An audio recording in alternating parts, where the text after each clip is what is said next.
សួស្តីអ្នកទាំងអស់គ្នាថ្ងៃនេះយើងមកជួបគ្នាម្ដងទៀតជាមួយនឹង Channel ថ្មីសាច់រឿងថ្មីហើយការនិយាយក៏ថ្មីដែរអត់ដូចការនិយាយនៅក្នុង Channel ចាស់ទេហើយចំពោះសាច់រឿងថ្ងៃនេះនិយាយអំពីសាច់រឿងរបស់ពូផាតដែលពូផាតហ្នឹងគាត់គឺជាសន្តិសុខពេលយប់ប៉ុន្តែដល់ពេលនេះពូផាតគាត់ឈប់ធ្វើជាសន្តិសុខហើយដោយសារតែគាត់មានរឿងមួយហ្នឹងធ្វើឲ្យគាត់ថ្មចំណាំតែម្ដងស្បត់ថាលែងធ្វើសន្តិសុខជារៀងរហូតអញ្ចឹងអ្នកទាំងអស់គ្នាច្បាស់ជាឆ្ងល់ថាចុះបើគាត់ឈប់ធ្វើជាសន្តិសុខគាត់ធ្វើអ្វីវិញទៅកាប់ទៅគឺងាយៗនោះទេគាត់រកការងារមួយគឺជាការងារអ្នករត់ Pass App នឹងឯងរហូតមកដល់ពេលនេះ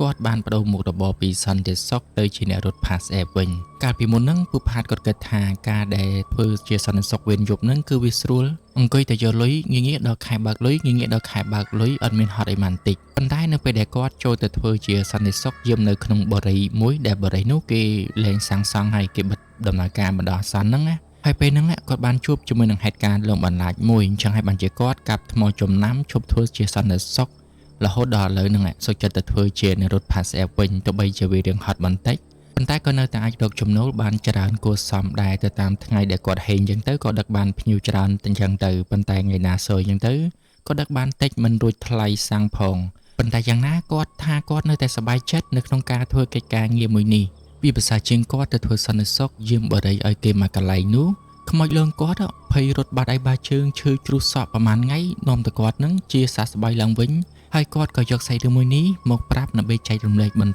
តទៀតឲ្យអ្នកទាំងអស់គ្នាគ្រាន់តែបានស្ដាប់អំពីបទពិសោធន៍ខ្មោចលងរបស់គាត់អញ្ចឹងដើម្បីចង់ដឹងថាតើពូផាតនោះគាត់ខ្មោចលងមិនខ្លះទៅនៅពេលដែលគាត់យាមបរិយដែលគេឈប់សាងសង់ហ្នឹងណានឹងទុកវាចោលបដាអាសន្នហ្នឹងអញ្ចឹងយើងមានតែចូលទៅស្ដាប់នៅសាច់រឿងរបស់ពូផាតទាំងអស់គ្នាតែម្ដងទៅ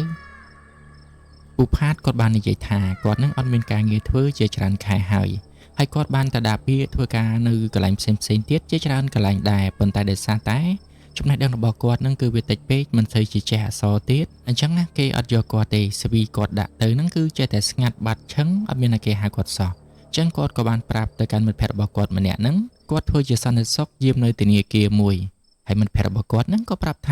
ចាំមើលសាកសួរឲ្យបើសិនជាមានកន្លែងណាគេរើសសន្តិសុខយាមថ្មីហ្នឹងចាំគាត់មកប្រាប់ឲ្យពូផាន់ហ្នឹងទៅធ្វើការដែរហើយដូចចិត្តអញ្ចឹងណា3ថ្ងៃក្រោយមកមិត្តភក្តិរបស់ពូផានហ្នឹងបានមកប្រាប់មែនថាមានកន្លែងមួយហ្នឹង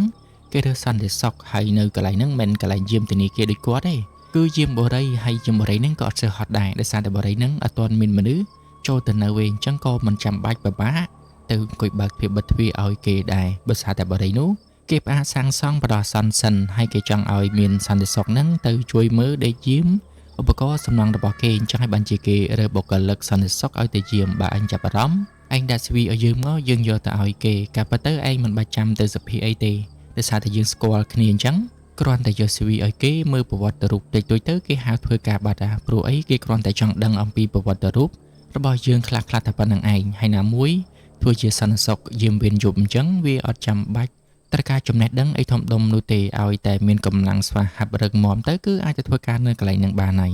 កាលពិតទៅពូផាតគាត់ចង់ទៅធ្វើការនៅវេនថ្ងៃវិញដោយសារតែវេនយប់គាត់មានអារម្មណ៍ដូចមិនសូវស្រួលព្រោះអីគាត់ក៏ជាមនុស្សម្នាក់ខ្លាចខ្មោចដែរប៉ុន្តែនៅពេលដែលពូផាតគាត់ទៅជួបជាមួយនឹងគេហើយហ្នឹងវេនថ្ងៃហ្នឹងគឺមានគេធ្វើហើយអញ្ចឹងនៅសារតែវេនយប់ទេបើសិនជាគាត់ធ្វើក៏ធ្វើទៅបើសិនជាគាត់អត់ចង់ធ្វើក៏មិនអីដែរហើយដោយសារតែពូផាតគាត់អត់មានការងារធ្វើរៀងយូរដែរអញ្ចឹងក៏សម្រេចចិត្តថាធ្វើទៅណាមួយវេនយប់វាក៏មិនពិបាកអីដែរគ្រាន់តែដើរមើលតែពី3ជុំហើយចូលទៅដេកទៅចប់បាត់ណាមួយទៅយាមបរិយហ្នឹងគឺបរិយដែលអត់មានមនុស្សនៅទៀតអត់មានចាំបាច់ពិបាកទៅអង្គុយបើកទ្វារបិទទ្វារឲ្យគេទាំងយប់ទាំងថ្ងៃទេអញ្ចឹងពូផាត់គាត់ក៏ទទួលធ្វើកិច្ចការងារមួយហ្នឹងហើយនៅថ្ងៃយាមដំបូងរបស់គាត់ហ្នឹងឃើញថាដូចជាមិនមានរឿងអីកើតឡើងនោះទេគាត់ដើរមើលទៅតាមអីដែលគេប្រាប់ដូចជាធម្មតាគឺគេដាក់កង់មួយឲ្យគាត់ជិះគ្រាន់តែទុកជិះទៅមើលនៅខាងក្រោយហើយបរិយហ្នឹងអត់មានមនុស្សនៅសូម្បីតែមួយផ្ទះដោយសារតែបរិយនឹងធ្វើវាអត់ទាន់ហើយកន្លែងខ្លះហើយ 80% កន្លែងខ្លះហើយ 50% កន្លែងខ្លះហើយ 70% អញ្ចឹងណាបានជាមនុស្សគេមិនទាន់ចូលមកនៅហើយដោយសារតែមានបញ្ហាហិរញ្ញវត្ថុឬក៏មានរឿងអីមួយហ្នឹងដែលពូផាតគាត់អត់ចង់និយាយពីបញ្ហាបរិយរបស់គេហ្នឹងគាត់ប្រាប់ថាគឺបរិយនេះផ្អាកការសាងសង់សិនប៉ុន្តែគេដាក់សន្តិសុខយាមទាំងយប់ទាំងថ្ងៃអ្នកថ្ងៃផ្សេងចំណែកឯអ្នកយប់គឺពូផាតអញ្ចឹងទៅអញ្ចឹងពូផាតគាត់ថាគាត់ចូលធ្វើការនៅម៉ោង6ល្ងាចហើយគាត់ចេញវិញម៉ោង7ព្រឹកព្រោះអីមានគេមកបដូរវេនពីគាត់អញ្ចឹងហើយនៅពេលដែលគាត់ចូលទៅធ្វើការដំបូងហ្នឹងគាត់ចាប់ផ្ដើមជិះក្រវ៉ែលមើលនៅក្នុងបរិយនេះ ដើម្បីមើលថាតើមានរបស់អ្វីគួរឲ្យសង្ស័យឬក៏មានអ្នកចូលមកលួចដែកឬក៏ឧបករណ៍សំណង់ដែលគេសាងសង់នឹងឬក៏អត់ចឹងនៅពេលដែលឃើញថាវាអត់មានអីខុសប្លែកឬក៏អត់មានមនុស្សចូលទៅលាក់ខ្លួននៅក្នុងបរិយាទាំងអស់ហ្នឹងគាត់ក៏ជិះកង់មកកន្លែងប៉ុស្តិ៍យាមរបស់គាត់វិញណាហើយគាត់ក៏ចូលទៅសម្រាកប៉ុន្តែគេក៏តម្រូវឲ្យគាត់នឹងឧស្សាហ៍ដើរមើលពេលម៉ោងម៉ាន8 9យប់ហ្នឹងដើរមើលម្ដងទៀតអីចឹងទៅក្រែងលោកថាមានអ្នកភូមិរាក់ស្រុកឬក៏មនុស្សខូចខលអីហ្នឹងវាចូលមកក្នុងបរិយាលួចដែកយកទៅលក់ឬក៏លួចឧបករណ៍សំណង់របស់បរិយាហ្នឹងយកទៅលក់អីចឹងទៅអញ្ចឹងយ៉ាងហោចណាស់ពូផាតគាត់ក៏ត្រូវតែដើរមើល2 ទៅ 3 ដងដែរនៅក្នុងមួយយប់ដែលគាត់យាមហ្នឹង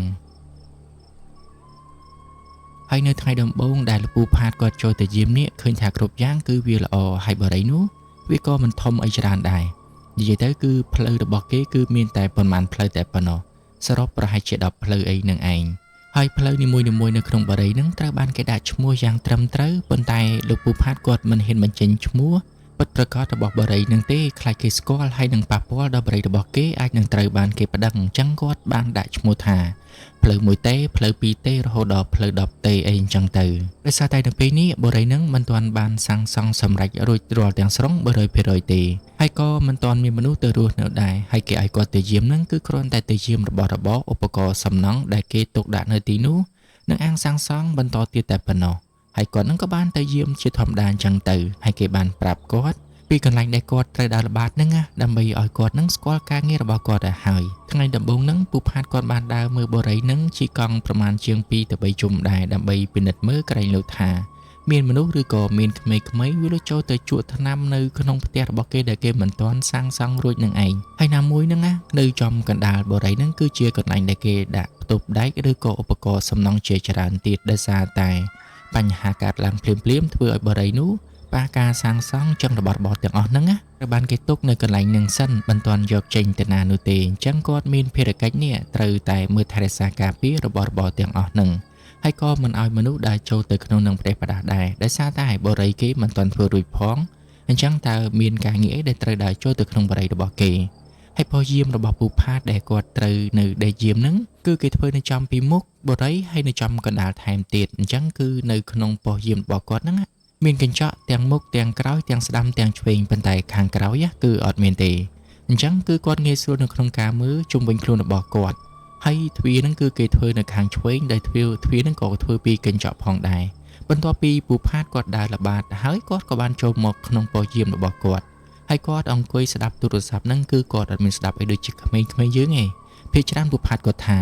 គាត់ស្ដាប់តែព័ត៌មានតែប៉ុណ្ណោះហើយមិនយូរប៉ុន្មាននៅពេលវេលាម៉ោងប្រហែលជាង11 12យប់គឺគាត់ចាប់ផ្ដើមសម្រាកឯង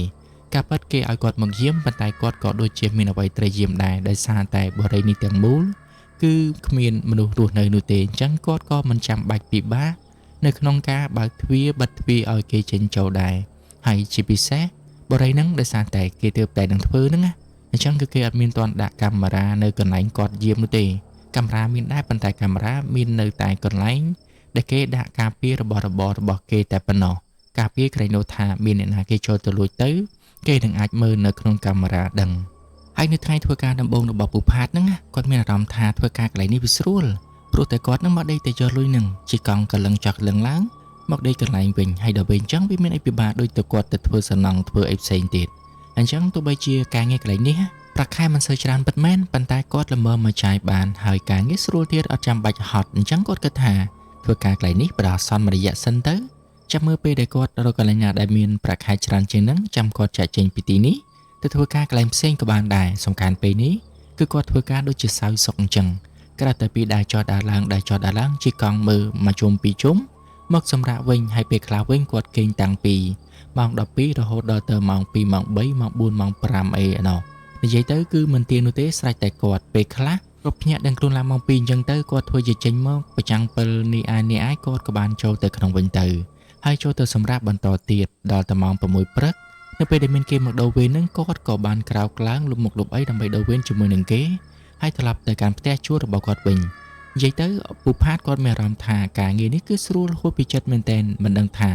ការងារសន្តិសុខស្រួលអញ្ចឹងតតែសោះអញ្ចឹងពូផាតគាត់បានធ្វើការយាមនៅកន្លែងហ្នឹងអស់មួយសប្តាហ៍ហើយប៉ុន្តែក៏ដូចជាអត់មានរឿងអីកើតឡើងដែរនិយាយទៅគឺធម្មតានៅ នៅល្ងាចមួយនោះនៅពេលដែលពូផាតគាត់ចូលទៅបដូរវេនជាមួយនឹងសន្តិសុខវេនព្រឹកហ្នឹងគាត់បានយករបស់របរដូចជាបាយទឹករបស់គាត់ដាក់ចូលទៅក្នុងប៉ុស្តិ៍យាមហើយគាត់បានដាក់ចេញមកវិញរៀបនឹងជិះកង់ដើម្បីទៅល្បាតមួយជុំនឹងអាចចូលមកប៉ុស្តិ៍យាមរបស់គាត់វិញស្រាប់តែពេលនោះគាត់បានឃើញថាមានអ៊ំប្រុសម្នាក់ដែលមើលទៅផ្ទះរបស់គាត់ក៏ប្រហែលជានៅជិតនឹងដែរអ៊ំប្រុសម្នាក់ហ្នឹងគាត់បានរត់ហាត់ប្រាណកាត់មុខបរិយដែលគាត់បានយាមនេះកាប់ទៅអ៊ំប្រុសម្នាក់ហ្នឹងគាត់រត់ហាត់ប្រាណស្ទើរតែជារៀងរាល់ល្ងាចហ្នឹងប៉ុន្តែដោយសារតែគាត់មិនសូវជារត់មកដល់កន្លែងនេះបានជាពូផាតគាត់មិនសូវបានឃើញប៉ុន្តែថ្ងៃនេះមិនដឹងជាគាត់មានអារម្មណ៍ល្អអីអ៊ំប្រុសម្នាក់ហ្នឹងគាត់បានរត់មកដល់កន្លែងដែលពូផាតយាមតែម្ដងទៅពេលដែលគាត់រត់មកដល់កន្លែងប៉ុស្តិ៍ដែលពូផាតយាមនេះស្រាប់តែអ៊ំប្រុសម្នាក់ហ្នឹងបែរជាឈប់ត្រឹងហើយឈរសំណឹងមើលទៅកាន់ពូផាតឃើញអញ្ចឹងពូផាតឆ្ងល់ដែរមិនដឹងថាអ៊ំប្រុសម្នាក់ហ្នឹងមានការអីបានជាឈរសំណឹងមើលមកគាត់បែបនេះអញ្ចឹងពូផាតបានសួរថាអ៊ំមានការអីបានជាឈរសំណឹងមុខខ្ញុំអញ្ចឹងចំណាំប្រុសម្នាក់នឹងវិញគាត់មិនបាននិយាយអ្វីនោះទេគាត់គ្រាន់តែនិយាយថាជាប់ប្អូនឯងទើបតែមកធ្វើការថ្មីមែនព្រោះអីអ៊ំរត់កាត់ហាត់ប្រាណកន្លែងនឹងរត់ដងអត់ឃើញប្អូនឯងសោះទើបតែពេលហ្នឹងឃើញប្អូនឯងតែម្ដងហើយពូផាត់ហ្នឹងក៏បានឆ្លើយថាហ្នឹងឯងពូខ្ញុំទើបតែមកធ្វើការនៅកន្លែងហ្នឹងថ្មីហ្នឹងគិតមកដល់ពេលនេះខ្ញុំទើបតែនឹងចូលបានមួយសប្តាហ៍អីតែប៉ុណ្ណោះតែអ៊ំមានការអីមែនចំណែកឯអ៊ំប្រុសម្នាក់ហ្នឹងគាត់ក៏អត់បាននិយាយអ្វីច្រើនដែរគាត់បានមើលទៅក្នុងបរិយបន្ទាប់មកគាត់ក៏បាននិយាយថាมันមានអីនោះទេគ្រាន់តែឆ្ងល់ព្រោះអីឃើញឯងហ្នឹងដូចជាអ្នកយាមថ្មីអញ្ចឹងមានន័យថាអ្នកយាមចាស់ហ្នឹងគេសុំឈប់បោះដៃហើយបើតាមគាត់ដឹងហ្នឹងអ្នកយាមចាស់ហ្នឹងដូចជាទើបតែនឹងចូលមកធ្វើការយាមបរិយនេះបានតែមួយខែកន្លះអីហ្នឹងហើយឥឡូវហ្នឹងមកដល់អ្នកថ្មីទៀតបាត់ហើយសង្ស័យនៅពេលដែលពូផាតគាត់លឺអ៊ំប្រុសម្នាក់ហ្នឹងនិយាយអញ្ចឹងធ្វើឲ្យគាត់ឆ្ងល់អ៊ំប្រុសម្នាក់ហ្នឹងគាត់សង្ស័យគេទៅដោយសារតែចង់ដឹងពូផាតគាត់បានសួរទៅកាន់អ៊ំប្រុសម្នាក់ហ្នឹងដែរថាអ៊ំសង្ស័យគេទៅប៉ុន្តែអ៊ំប្រុសម្នាក់ហ្នឹងគាត់មិនបានឆ្លើយតបជាមួយនឹងសំណួររបស់ពូផាតទេគាត់បែរជារត់ហាត់ប្រាណទៅមុខទៀតធ្វើពងើយធ្វើឲ្យអ៊ំផាតហ្នឹងឈរឲ្យក្បាលតែម្នាក់ឯងមិនដឹងថាអ៊ំប្រុសម្នាក់ហ្នឹងគាត់សង្ស័យអីនោះទេហើយបើតាមពូផាតមើលទៅអ៊ំប្រុសម្នាក់ហ្នឹងគាត់ក៏ជាអ្នកផ្ទះនៅក្បែរនេះដែរព្រោះគាត់រត់ហាត់ប្រាណមកដល់នេះហើយអាយុគាត់ប៉ុណ្ណេះទៀតច្បាស់ជាមិននៅឆ្ងាយទេបើសិនជាអ៊ំប្រុសម្នាក់ហ្នឹងនៅឆ្ងាយក៏គាត់មិនរត់ហាត់ប្រាណមកដល់កន្លែងហ្នឹងដែរពូផាតគិតថាចាំមើលពេលអ៊ំប្រុសម្នាក់ហ្នឹងរត់មកដល់កន្លែងគាត់វិញចាំមើលគាត់សួរម្ដងទៀតមើលសង្ស័យអីគេបានជាសន្តិសុខចាស់មុនណាគេឈប់អញ្ចឹងខ្លួនក៏ចង់ដឹងដែរព្រោះអីមើលទៅការងារនេះស្រួលដេកតែយកលុយហ្នឹងហេតុអីបានជាឈប់មិនព្រមធ្វើការប៉ុន្តែពូផាត់គិតថាមើលទៅប្រហែលជាប្រាក់ខែតិចពេកដឹងបានជាសន្តិសុខមុនហ្នឹងគេសុខចិត្តសុំឈប់ទៅធ្វើការកន្លែងផ្សេងទៀតមើលទៅប្រហែលជារឿងនឹងឯងយ៉ាងណាពូផាត់គាត់នៅតែចង់សួរឲ្យច្បាស់គាត់មិនទាន់ជាកង់ចូលទៅល្បាតទេរងចាំអ៊ំប្រុសម្នាក់ហ្នឹងរត់ហាត់ប្រាណត្រឡប់មកវិញហ្នឹងគាត់នឹងសួរម្ដងទៀតមិនយូរប៉ុន្មានណាអ៊ំប្រុសម្នាក់ហ្នឹងគាត់ពិតជារត់ហាត់ប្រាណត្រឡប់មកវិញពិតមែនឃើញអាការល្អអញ្ចឹងពូផាត់បានហៅអ៊ំប្រុសម្នាក់ហ្នឹងឲ្យឈប់សិនហើយគាត់បានសួរថាអ៊ំហើយចុះអ៊ំឯងនិយាយមិញថាសង្ស័យអាហ្នឹងមានរឿងអីវិញអ៊ំឯងជួយនិយាយប្រាប់ខ្ញុំច្បាស់តិចមើលដោយសារតែខ្ញុំទើបតែចូលមកធ្វើការនៅទីនេះខ្ញុំអត់មានដឹងរឿងអីទេបើសិនជាអ៊ំដឹងរឿងអីប្រាប់ខ្ញុំមកច្បាស់ផងកុំនិយាយលឹបលើអញ្ចឹងធ្វើឲ្យមនុស្សឆ្ងល់ងាប់ឯអ៊ំចំណែកអ៊ំប្រុសម្នាក់នោះវិញគាត់ឮសំណួរបែបនេះហើយគាត់បានកលេចមើលទៅក្នុងបរិយម្ដងទៀតបន្ទាប់មកគាត់ក៏បាននិយាយថាអូអត់មានអីទេអ៊ំគ្រាន់តែនិយាយលេងតាប៉ុន្តែអ៊ំចង់ផ្ដាំតែឯងមួយថាបើសិនជាពេលយប់ឡើងឯងបានឮសំឡេងចម្លែកអ្វីមួយចេញពីក្នុងបរិយនេះមកជាពិសេសគឺផ្លូវតេ9នឹងតែម្ដងតែឯងមានដឹងអត់ថានៅទីនេះមានផ្លូវតេ9ហើយលោកពូផាតហ្នឹងគាត់បាននិយាយថាមានតាពូមានដល់តេ10ទៀតពូផាតគាត់ឆ្លើយតបអញ្ចឹងហើយលោកពូហាត់ប្រាំម្នាក់ហ្នឹងគាត់ក៏បាននិយាយបន្តទៀតថាពិសេសផ្លូវតេ9ហ្នឹងបើសិនជាឯងបានលឺអីក៏លឺទៅមិនបាច់ខ្វល់ធ្វើជាដឹងធ្វើជាលឺអីទេដេកទៅធម្មតាយាមធម្មតាទៅបានហើយអ៊ំគ្រាន់តែចង់ផ្ដាំផ្ញើឯងតែប៉ុណ្្នឹងតែប៉ុណ្ណោះកុំឲ្យថាជួបមុខគ្នាហើយមិននិយាយប្រាប់អ្វីទាំងអស់នាំតែឯងបន្ទោអ៊ំនៅថ្ងៃក្រោយតែពិតទៅអ៊ំមិនចង់និយាយច្រើនទេប៉ុន្តែដោយសារតែអំបាច់មិញហ្នឹងផ្លត់មកទៅហើយឯងនៅតែកាក់សួរអ៊ំមិនឈប់អញ្ចឹងក៏និយាយឲ្យឯងអស់ចម្ងល់ចឹងតែម្ដងទៅប៉ុន្តែទោះបីជាអ៊ំប្រុសម្នាក់ហ្នឹងគាត់ឆ្លើយបែបនេះប៉ុន្តែពូផាត់ហ្នឹងគាត់នៅតែមិនយល់ដដែលថាអ៊ំប្រុសម្នាក់ហ្នឹងគាត់ចង់និយាយអំពីអ្វីបើសិនជាចង់និយាយអ្វីមិនព្រមនិយាយចំច្បាស់ទេបែរជាមកនិយាយបញ្ឆិតបញ្ឈៀងអញ្ចឹងហើយគាត់ទើបតែអ្នកចូលថ្មីហ្នឹងអញ្ចឹងគាត់មិនដឹងថានៅក្នុងបរិយនេះមានរឿងអីកើតឡើងគ្រាន់តែប្រាប់ថាកុំឲ្យចូលទៅនៅពេលដែលឮសំឡេងអ្វីនៅពេលយប់នៅក្នុងបរិយនេះជាពិសេសផ្លូវ9តេហ្នឹងនិយាយប៉ុណ្ណឹងមិនពូផាត់គាត់យល់ទៅហើយចុះបើសិនជាមិនឲ្យគាត់ចូលនៅពេលដែលគាត់ឮសំឡេងចុះបើសិនជាមានក្មេងៗវាចូលទៅលួចរបស់របរនៅក្នុងបរិយនេះគាត់មិនត្រូវគេស្ដីឲ្យហើយទេ ពូផាតគាត់គិតថាបើសិនជាគាត់ធ្វើតាមអ៊ំប្រុសអ្នកនឹងប្រាប់នឹងគាត់ច្បាស់ជាត្រូវបានគេដេញក្បាលចោលជាមិនខានទេអញ្ចឹងពូផាតគាត់ក៏មិនបានសួរអីច្រើនទៀតដែរព្រោះអីចម្ងល់ដែលគាត់ឆ្ងល់នឹងគឺអ៊ំប្រុសនឹងបានឆ្លើយទៅហើយប៉ុន្តែគ្រាន់តែឆ្លើយមិនច្បាស់ហើយមើលទៅក៏ដូចជាមិនមានរឿងអ្វីធំដែរអញ្ចឹងពូផាតគាត់ក៏មិនបានខ្វល់ច្រើនដែរគាត់បានចាប់ទាញកង់ចាស់របស់គាត់នឹងដើម្បីជិះទៅល្បាតនៅក្នុងបរិយានេះតាន់មេឃមិនទាន់ងងឹតចំណែកអ៊ំប្រុសម្នាក់ដែលបានរត់ហាត់ប្រាណនិងប្រាប់ពូផាតអំបីមិញនឹងគាត់ក៏បានរត់ហាត់ប្រាណបន្តទៅទៀតប៉ុន្តែគាត់ចេះតែកលេចមើលទៅកាន់ពូផាតដែលកំពុងតែជិះកង់ដើរល្បាតនៅក្នុងបរិយានេះហើយគាត់បានក្រវីក្បាលថាមិនដឹងថាធ្វើការបានប្រមាណថ្ងៃទេប្រហែលជាមិនតិចទៀតនឹងដោយសន្តិសុខម្នាក់ទៀតហើយលោកអ៊ូអញ្ចឹងហើយគាត់ក៏បានរត់ហាត់ប្រាណបន្តទៅមុខទៀតបាត់ទៅចំណែកឯពូផាតឯនៅវិញនឹងគាត់បានជិះកង់របស់គាត់ដើរល្បាតពេញបរិយាទាំងអស់តែម្ដងព្រមទាំងបានដើរឆែកឆេវមើលនៅក្នុងផ្ទះដែលធ្វើមិនទាន់ហើយទាំងអស់នោះផ្ទះខ្លះហ្នឹងបុកស៊ីម៉ង់រួចហើយប៉ុន្តែមិនទាន់បានរៀបចំដាក់គ្រឿងសង្ហារឹមឬក៏លាបថ្នាំអីតែប៉ុណ្ណោះចំណែកឯល្វែងខ្លះវិញគឺទើបតែនឹងរៀបឥតហើយដោយសារតែទុកចោលយូរអញ្ចឹងធ្វើឲ្យផ្ទះខ្លះហ្នឹងដុះស្លាយបណ្ដាបាត់ទៅហើយឃើញអញ្ចឹងធ្វើឲ្យពូផាតគាត់ស្ដាយដែរបើសិនជាធ្វើរួចឲ្យគាត់បានមកល្វែងហ្នឹងមិនដឹងជាល្អយ៉ាងណាទេគាត់ក៏មានផ្ទះស្នាក់នៅនឹងគេដែរប៉ុន្តែគាត់មិនទាន់ច្បាស់ថាហេតុអ្វីបានជាបរិយានេះនៅសុកបែរជាផ្អាកដំណើរការសាងសង់អញ្ចឹងទោះបីជាពូផាតគាត់គឺជាសន្តិសុខពិតមែនណាប៉ុន្តែគាត់អត់ដែលឲ្យមានភាពថ្លោះធ្លួយអីនោះទេឲ្យតែដល់ម៉ោងគាត់ពិនិត្យចឹងគឺគាត់ដើរពិនិត្យហើយដល់ពេលគាត់សម្រាកគាត់សម្រាកដែរព្រោះអីគាត់ខ្លាចថាបើសិនជាមានអ្នកណាគេចូលទៅក្នុងបរិយាហ្នឹងទៅលួចយករបស់របរឬក៏ធ្វើអ្វីប្រេះផ្ដាស់គាត់ច្បាស់ជាត្រូវបានគេស្ដីឲ្យឬក៏បណ្ដេញចេញគាត់ថាបានដែរអញ្ចឹងហើយបានជាពូផាតគាត់គោរពការងាររបស់គាត់មិនមែនថាអន្តការងារស្រួលអត់ខ្វល់អីចេះតែមកដេកយកលុយទេណានិយាយទៅពូផាតគាត់គឺជាមនុស្សដែលមានទំនួលខុសត្រូវតែម្ដងហើយបន្ទាប់ពីអ៊ំប្រុសម្នាក់ដែលជាអ្នកហាត់ប្រាណហ្នឹងនិយាយប្រាប់អំពីរឿងចម្លែកទៅកាន់គាត់ហើយមិននិយាយច្បាស់លាស់ហ្នឹងបានតែនិយាយបង្ហើបឲ្យពូផាតឆ្ងល់ប៉ុន្តែអត់បាននិយាយអស់ហ្នឹងពូផាតគាត់ក៏មិនបានខ្វល់ច្រើនទៀតដែរនៅពេលដែលឃើញអ៊ំប្រុសម្នាក់ហ្នឹងគាត់មកហាត់ប្រាណរល្ងាចអញ្ចឹងពូផាតគាត់បាននិយាយអ្វីច្រើនទៀតដែរបានត្រឹមតែញញឹមដាក់អ៊ំប្រុសម្នាក់ហ្នឹងអញ្ចឹងទៅប៉ុន្តែផ្ទុយទៅវិញអ៊ំប្រុសម្នាក់ហ្នឹងគាត់បែរជាមើលមកពូផាតដូចជាឆ្ងល់មិនដឹងទេទោះឲ្យពូផាតហ្នឹងគាត់ឆ្ងល់ទៅវិញថាហើយចោះគាត់មានរឿងអីបានជាអ៊ំប្រុសម្នាក់ហ្នឹងនៅពេលដែលឲ្យតែមកដល់កន្លែងហ្នឹងហាត់ប្រាណរត់មកត្រុកអញ្ចឹងឲ្យតែឃើញពូផាតអង្គុយយាមនៅមុខហ្នឹងគឺធ្វើមុខឆ្ងល់រហូតប៉ុន្តែឲ្យពេលសួរអីទៅអត់មានប្រាប់ទេដល់ពេលអញ្ចឹងបានជាពូផាតគាត់មិនខ្វល់ហ្នឹងតាមតែគាត់ទៅចាំមើលបើគាត់ចង់លាក់ហ្នឹងតែគាត់លាក់ដល់ពេលណាទៀតពីមួយថ្ងៃទៅមួយថ្ងៃពូផាតសង្កេតឃើញថាការងាររបស់គាត់ដូចជាមានអ្វីចម្លែកនោះទេគាត់ចូលមកធ្វើការដូចជាធម្មតាចេញក៏ទៅធម្មតាដូចគ្នាដែរអញ្ចឹងពូផាតគាត់ក៏អត់បានខ្វល់ច្រើនទៀតដែរប៉ុន្តែលុះដល់ពេល3-4ថ្ងៃក្រោយមកទៀតនៅថ្ងៃមួយនោះនៅយប់ម៉ោងប្រហែលជាង9ឬក៏10យប់ហ្នឹងពេលហ្នឹងពូផាតគាត់កំពុងតែអង្គុយនៅក្នុងប៉ុស្តិ៍យាមរបស់គាត់ស្ដាប់វិទ្យុតែម្នាក់ឯងការពិតទៅគាត់មិនមែនយកវិទ្យុមកស្ដាប់ទេគាត់អង្គុយស្ដាប់ទូរស័ព្ទរបស់គាត់ដែលមានវិទ្យុនៅក្នុងហ្នឹងហើយគាត់ចូលចិត្តស្ដាប់តែព័ត៌មានអន្តរជាតិទេបើព័ត៌មានសន្តិសុខខ្មែរយើងហ្នឹងគឺគាត់ស្ដាប់តែមួយផ្លែតអីហ្នឹងពូផាតគាត់អស់ចេញទៅបាត់ហើយដោយសារតែនៅស្រុកខ្មែរយើងហ្នឹងភាគច្រើនគឺមានតែព័ត៌មានគ្រោះថ្នាក់ចរាចរណ៍ហើយនឹងព័ត៌មានអីធម្មតាដដែលអញ្ចឹងវាអត់មានអីប្លែកអញ្ចឹងបានជាពូផាតគាត់ចូលចិត្តស្ដាប់ព័ត៌មានអន្តរជាតិច្រើនជាងហើយណាមួយនៅពេលដែលគាត់យំម្នាក់ឯងអញ្ចឹងអបសុកអត់មានអ្នកគេជជែកជាមួយអញ្ចឹងគឺមានតែរ៉ាឌីយ៉ូហ្នឹងឯងកំដរគាត់ទម្រាំតែគាត់គិតថាដល់ម៉ោងដែលគាត់អាចសម្រាកបានហ្នឹងទើបគាត់បិទរ៉ាឌីយ៉ូហ្នឹងសម្រាកប៉ុន្តែនៅវេលាម៉ោង 9:10 ហ្នឹងគាត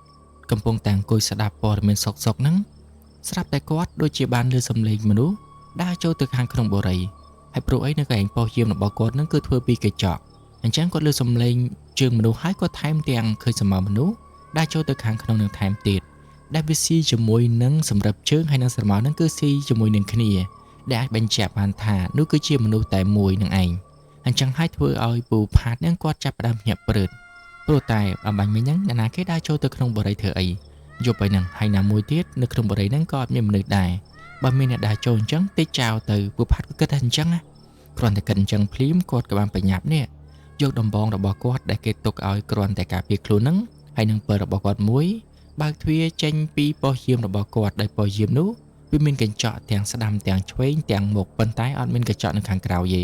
ហើយចឹងគាត់ក៏បានបើកទ្វារចេញប្រញាប់ឈួលពិលមើលប៉ុន្តែនៅពេលដែលគាត់ឈួលពិលមើលទៅអត់មានឃើញអីទេនិយាយទៅគឺស្ងាត់ឈឹងតែម្ដង ដល់ទៅពេលអញ្ចឹងពូផាតគាត់អត់អស់ចិត្តទេហើយគាត់ក៏ស្ងប់ចិត្តដែរព្រោះតែអំបញ្ញមិញហ្នឹងគាត់ឃើញកតុយភ្នែកច្បាស់ចាស់ថាមានមនុស្សដើរចូលទៅខាងក្នុងហើយគ្រាន់តែគាត់ចេញមកផ្លែតសោះស្រាប់តែបាត់ភ្លាមលឿនម៉េះអញ្ចឹងគាត់គិតថាប្រហែលជាមនុស្សម្នាក់ហ្នឹងចូលមកមានគោលបំណងអ្វីហើយបានពេលដែលគាត់ចេញមកអញ្ចឹងបានចូលទៅពន្ធនៅកន្លែងណាមួយអញ្ចឹងហើយបានជាពូផាតគាត់មិនអស់ចិត្តគាត់ក៏បានស្រែកហៅឲ្យចេញមកគាត់ថាអាណាគេនឹងវើយចូលទៅក្នុងនឹងធ្វើអីកន្លែងហ្នឹងអត់មានមនុស្សទេឆាប់ចេញមកកុំឲ្យមានរឿងទាន់តែអញចូលទៅអត់ព្រមចេញមកដល់ត្រូវបាញ់ហើយប៉ុន្តែទោះបីជាពូផាតគាត់ព្យាយាមហៅនិយាយស្រួលគំរាមរកវាយផងអីផងក៏អត់មានអ្នកណាគេចេញមកដែរនិយាយទៅគឺស្ងាត់ឈឹងហ្មងធ្វើឲ្យពូផាតគាត់ចាប់ផ្ដើមក្តៅស្លឹកត្រចៀកបដ ாய் គិតថានិយាយគ្នាហៅចេញមកស្រួលបួលឲ្យគ្រាន់តែប្រាប់ឲ្យចេញទៅគឺគាត់អត់ទាំងររឿងអីផងប៉ុន្តែអត់ព្រមចេញនៅតែស្ងំនៅក្នុងនឹងទៀតដល់ពេលអញ្ចឹងពូផាតគាត់ខឹងគាត់ស្រែកមួយម៉ាត់ទៀតថាបើអត់ព្រមចេញអញ្ចឹងកុំឲ្យអញចូលទៅរកឃើញបើអញចូលទៅរកឃើញគឺដឹងតែត្រូវបើអញហើយកុំថាអញកាចអីសោះដល់បន្ទាប់ពីនិយាយអញ្ចឹងហើយនៅតែស្ងាត់ទៀតពូផាតគាត់ក៏បានដើរបញ្ចាំងពិតរបស់គាត់ហ្នឹងដើររកតាមកន្លែងនីមួយៗដែលគាត់សង្ស័យថាមានមនុស្សដើរចូលប៉ុន្តែទោះបីជាពូផាតគាត់ខំប្រឹងដើរបញ្ចាំងពិលតាមកន្លែងនីមួយៗជាងកន្លះម៉ោងក៏នៅតែរកអត់ឃើញដែរធ្វើឲ្យពូផាតចាប់ផ្ដើមឆ្ងល់ហ្មងហើយចោះមនុស្សចូលបាញ់មិញហ្នឹងវាទៅណាលឿនម៉េះព្រោះអីតាំងពីពេលដែលគាត់ចេញមកតាមហ្នឹងគាត់បញ្ចាំងពិលទៅរហូតពីផ្លូវមួយទៅផ្លូវមួយអត់មានឃើញមនុស្សម្នាក់ណារត់ឡើយសូម្បីតែសំឡេងហ្នឹងក៏អត់ឮដែរវាមិនគួរលឿនចឹងនៅទេមិនអស់ចិត្តពូផាតគាត់ក៏សម្រេចចិត្តទាញកង់របស់គាត់ជិះទៅមើលនៅខាងក្រោយទៀតដោយសារតែផ្លូវនេះគឺមានទៅដល់ផ្លូវនោះអញ្ចឹងបើសិនជាគាត់ដើរដោយថ្មើរជើងហ្នឹងគឺធ្លាក់អណ្ដាតងាប់ហើយអញ្ចឹងគឺមានតែកង់របស់គាត់ហ្នឹងឯងដែលគាត់ដើរជិះល្បាតរាល់ថ្ងៃមើលឲ្យតែអញរកឃើញគឺដឹងថាត្រូវបើអញហ្មងដឹងថាត្រូវដបងបើអញហើយហើយមួយថ្ងៃអត់ព្រមចេញមកហើយដើររកមួយថ្ងៃក៏អត់ឃើញទៀតហើយឲ្យតែបកកាយលាក់ខ្លួនឲ្យលាក់រហូតធ្វើម៉េចកុំឲ្យអញឃើញកុំឲ្យអញចាប់បានឲ្យសោះជីអញ្ចឹងហើយគាត់ក៏ចេះតែដើររកស្គ្រប់4-5ផ្លូវក៏នៅតែរកមិនឃើញរហូតដល់ទៅ10ផ្លូវនិយាយទៅគឺជីស្លាំងសពផ្លូវទាំងអស់ប្រចាំងពេលមើលគ្រប់ល្វែងគ្រប់ផ្ទះក៏នៅតែមិនឃើញមនុស្សដល់អញ្ចឹងពូផាតចាប់ផ្ដើមឆ្ងល់បដ ாய் ថាចំអ្វីដែលគាត់ឃើញមិញពិតប្រាកដអត់ឬក៏មិញអញគ្រាន់តែស្វាំងភ្នែកទេមិញអញដូចជាឃើញកតុយភ្នែកច្បាស់ដែរថាមានមនុស្សដើរចូលទៅខាងក្នុងមែនប៉ុន្តែបើសិនជាពិតជាមានមនុស្សដើរចូលទៅខាងក្នុងដូចជាអញបានឃើញមិញណាវាច្បាស់ជាឃើញមនុស្សហើយមានតែណារួចមិនអស់ចិត្តពូផាតគាត់អត់មានតែណាទេគាត់យកកៅអីមកដាក់អង្គុយនៅចំកណ្ដាលផ្លូវហ្នឹងហ្មងបើសិនជាមានមនុស្សដើរតាមតិចនេះគឺគាត់ដឹងតែឃើញហើយអញ្ចឹងបានជាគាត់យកកៅអីមកអង្គុយអត់មានតែណាប៉ុន្តែចាប់តាំងពីពេលដែលពូផាតយកកៅអីមកអង្គុយចំកណ្ដាលផ្លូវហ្នឹងអត់មានឃើញអីទាំងអស់ប៉ុន្តែពូផាតគាត់នៅតែគិតថាអានឹងសង្ស័យលាក់ខ្លួននៅម្ដុំហ្នឹងហើយអត់មានតែណាដោយសារតែគាត់ឃើញសមោដើរចូលយ៉ាងច្បាស់អញ្ចឹងដឹងតែមានមនុស្ស 100% ហើយហើយថែមទាំងពួននៅក្បែរហ្នឹងទៀតមិនអស់ចិត្តទេពូផាតគាត់ក៏នៅអង្គុយរងចាំនឹងកន្លះម៉ោងក៏អត់ឃើញកន្លះម៉ោងអត់ឃើញពូផាតគាត់ក៏នៅតែសុកចិត្តបោះមូចឹងទៅប៉ុន្តែដៃរបស់គាត់កាន់ពិលកាន់ដបងជាប់រហូតបន្ទាប់ពីអង្គុយចាំបានកន្លះម៉ោងមួយទៀតបើសរុបទៅវាចូល1ម៉ោងហ្នឹងណាពូផាតគាត់ចាប់ផ្ដើមគិតថាទេដូចជាអត់មានមនុស្សមែនវ៉ៃបើមានមនុស្សមែនយ៉ាងហោចណាស់ក៏គួរតែឮសំឡេងឬក៏ឃើញមានស្មោលមនុស្សដើរដែរឬក៏ពេលដែលគាត់ឃើញស្មោលមនុស្សដើរក្រោយខ្នងរបស់គាត់នៅក្នុងប៉ុស្តិ៍យាមហ្នឹងគាត់គ្រាន់តែស្វាំងភ្នែកឬក៏ព្រើភ្នែកឬក៏ជាអារម្មណ៍របស់គាត់ដល់តែអត់មានមនុស្សសូម្បីតែម្នាក់អញ្ចឹងពូផាតគាត់ចាប់ផ្ដើមសង្ស័យខ្លួនឯងវិញថាខ្លួនឯងនឹងប្រហែលជាមើលច្រឡំដោយសារតែពូផាតគាត់អង្គុយឲ្យមុខខំឡើង1ម៉ោងជាងហើយប៉ុន្តែអត់ឃើញសមោលអ្នកណាទាំងអស់អញ្ចឹងពូផាតគាត់ក៏បានកាន់កៅអីដើរមកអង្គុយនៅក្នុងប៉ុស្តិ៍យាមរបស់គាត់វិញហ្មងទៅណាមួយបើសិនជាមានមនុស្សចូលទៅមែនណាក៏មិនដឹងថាចូលទៅធ្វើអីដែរព្រោះអីនៅក្នុងហ្នឹងគឺសត្វតែដែកនិងស៊ីម៉ងហ្នឹងបើចូលទៅហើយនឹងលួចរបស់របរចេញមកវិញហ្នឹងគាត់គង់តែឃើញតែដែរហ្នឹងអញ្ចឹងចាំបាច់អីទៅចំណាយពេលអង្គុយចាំវាឲ្យមុខខំឡើង1ម៉ោង2ម៉ោងសុកចិត្តអង្គុយចាំវានៅប៉ុស្តិ៍យាមហ្មងទៅមិនល្អជាងតែពេលវាដើរចេញមកហ្នឹងគឺគាត់ដឹងបាត់ព្រោះអីស៊ីម៉ងមួយបាវលីទៅមិនស្រួលណាមិនដូចមាសពេជ្រឬក៏របស់មានតម្លៃដាក់ចូលទៅក្នុងកប៉ៅបានហើយដើរអែបគៀនបាំងពីភ្នែករបស់គាត់រត់ទៅបាត់បានណាតែវាហ៊ានលីដើរចេញមកគឺគាត់ឃើញបាត់ប៉ុន្តែនៅក្នុងពេញមួយយប់ហ្នឹងពូផាតគាត់ខំប្រឹងអង្គុយចាំមើលប៉ុន្តែអត់មានឃើញនរណាគេចេញមកទាំងអស់ដល់ពេលអញ្ចឹងពូផាតគាត់ក៏បានគេងលងលក់បាត់ទៅគាត់គេងលក់តែមួយផ្លែមួយផែទេព្រោះអីគាត់ដឹងថាគាត់មានទូនាទីត្រូវយាមប៉ុន្តែតែស្ងាត់ពេកហ្នឹងស្រួលគេងលក់បាត់ដែរហ្នឹងហើយដល់ទៅពេលព្រឹកដល់ពេលវីដេអូវេនចូលមកដល់ហ្នឹងគាត់ក៏បាននិយាយរឿងនេះប្រាប់ទៅកាន់សន្តិសុខវេនព្រឹកដើម្បីឲ្យគាត់ហ្នឹងមានការប្រុងប្រយ័ត្នហើយនឹងដើរឆែកមើលព្រោះអីកាលពីយប់មិញហ្នឹងគាត់ឆែកមើលពេញមួយយប់ហើយប៉ុន្តែអត់មានឃើញស្មោលមនុស្សទេ ចំណែកសន្តិសុខវេនព្រឹកហ្នឹងតាមទូននីតិរបស់គេនៅពេលដែលគេមកដល់ហ្នឹងគេមិនមែនចេះតាទៅដល់ចូលទៅអង្គុយនៅក្នុងប៉ុស្តិ៍យាមទេគេជិះកង់ដើរក្បែរមើលជុំវិញបរិយាហ្នឹងអញ្ចឹងទៅបន្ទាប់ពីគេជិះកង់មើលពីបេជុំទៅដូចជាអត់ឃើញមានអីចម្លែកឬក៏បាត់បង់របស់របរអ្វីដូចជាអ្វីដែលពូផាតគាត់និយាយប្រាប់គេហ្នឹងគេក៏បានចូលមកអង្គុយប៉ុស្តិ៍យាមធ្វើការដូចធម្មតាចំណែកពូផាតវិញគាត់ក៏បានទៅផ្ទះរបស់គាត់សម្រាប់អីអញ្ចឹងទៅហើយគាត់ក៏អត់ទាន់មានការងារពេលព្រឹកធ្វើដែរនៅពេលព្រឹកហ្នឹងគឺគាត់នៅផ្ទះធម្មតាគាត់ក៏ចេះតែចង់រកការងារពីវេនដែរប៉ុន្តែគាត់រកអត់ទាន់បានណាមួយគិតថាចេះបើសិនជាគាត់រកការងារពីវេនអញ្ចឹងខ្លាចថាពេលយប់អត់បានដេកដល់ពេលព្រឹកឡើងទៅស្រាប់តែគាត់ហ្នឹងអត់មានកម្លាំងទៅធ្វើការពេលព្រឹកឲ្យគេចឹងហើយបានជាគាត់ចេះតែរងចាំមើលតិចទៀតសិនទៅណាមួយការងារសន្តិសុខវាស្រួលដែរហ្នឹងដេកតែយកលុយហ្នឹងមានទៅពិបាកអីដល់ទៅពេលកវលចុះកវលឡើងហ្នឹងដល់វេនពូផាតហ្នឹងគាត់ត្រូវចុះមកយាមទៀតដល់អញ្ចឹងពូផាតគាត់មកធ្វើការមកបដូរវេនដូចជាធម្មតាចំណែកឯលោកពូហាត់ប្រាណដែលនិយាយប្រាប់បច្ឆិតបច្ឆៀងឲ្យពូផាតឆ្ងល់ហ្នឹងរត់ហាត់ប្រាណមកដល់ហ្នឹងដូចញឹកញាប់កាលពីមុនហ្នឹងដូចជាអត់សូវរត់មកដល់ហ្នឹងទេយូរបានមកម្ដងប៉ុន្តែចាប់តាំងពីថ្ងៃហ្នឹងមកហ្នឹងឃើញថាគាត់រត់មកកន្លែងហ្នឹងរាល់ល្ងាចហ្មងមិនត្រឹមតែប៉ុណ្្នឹងណ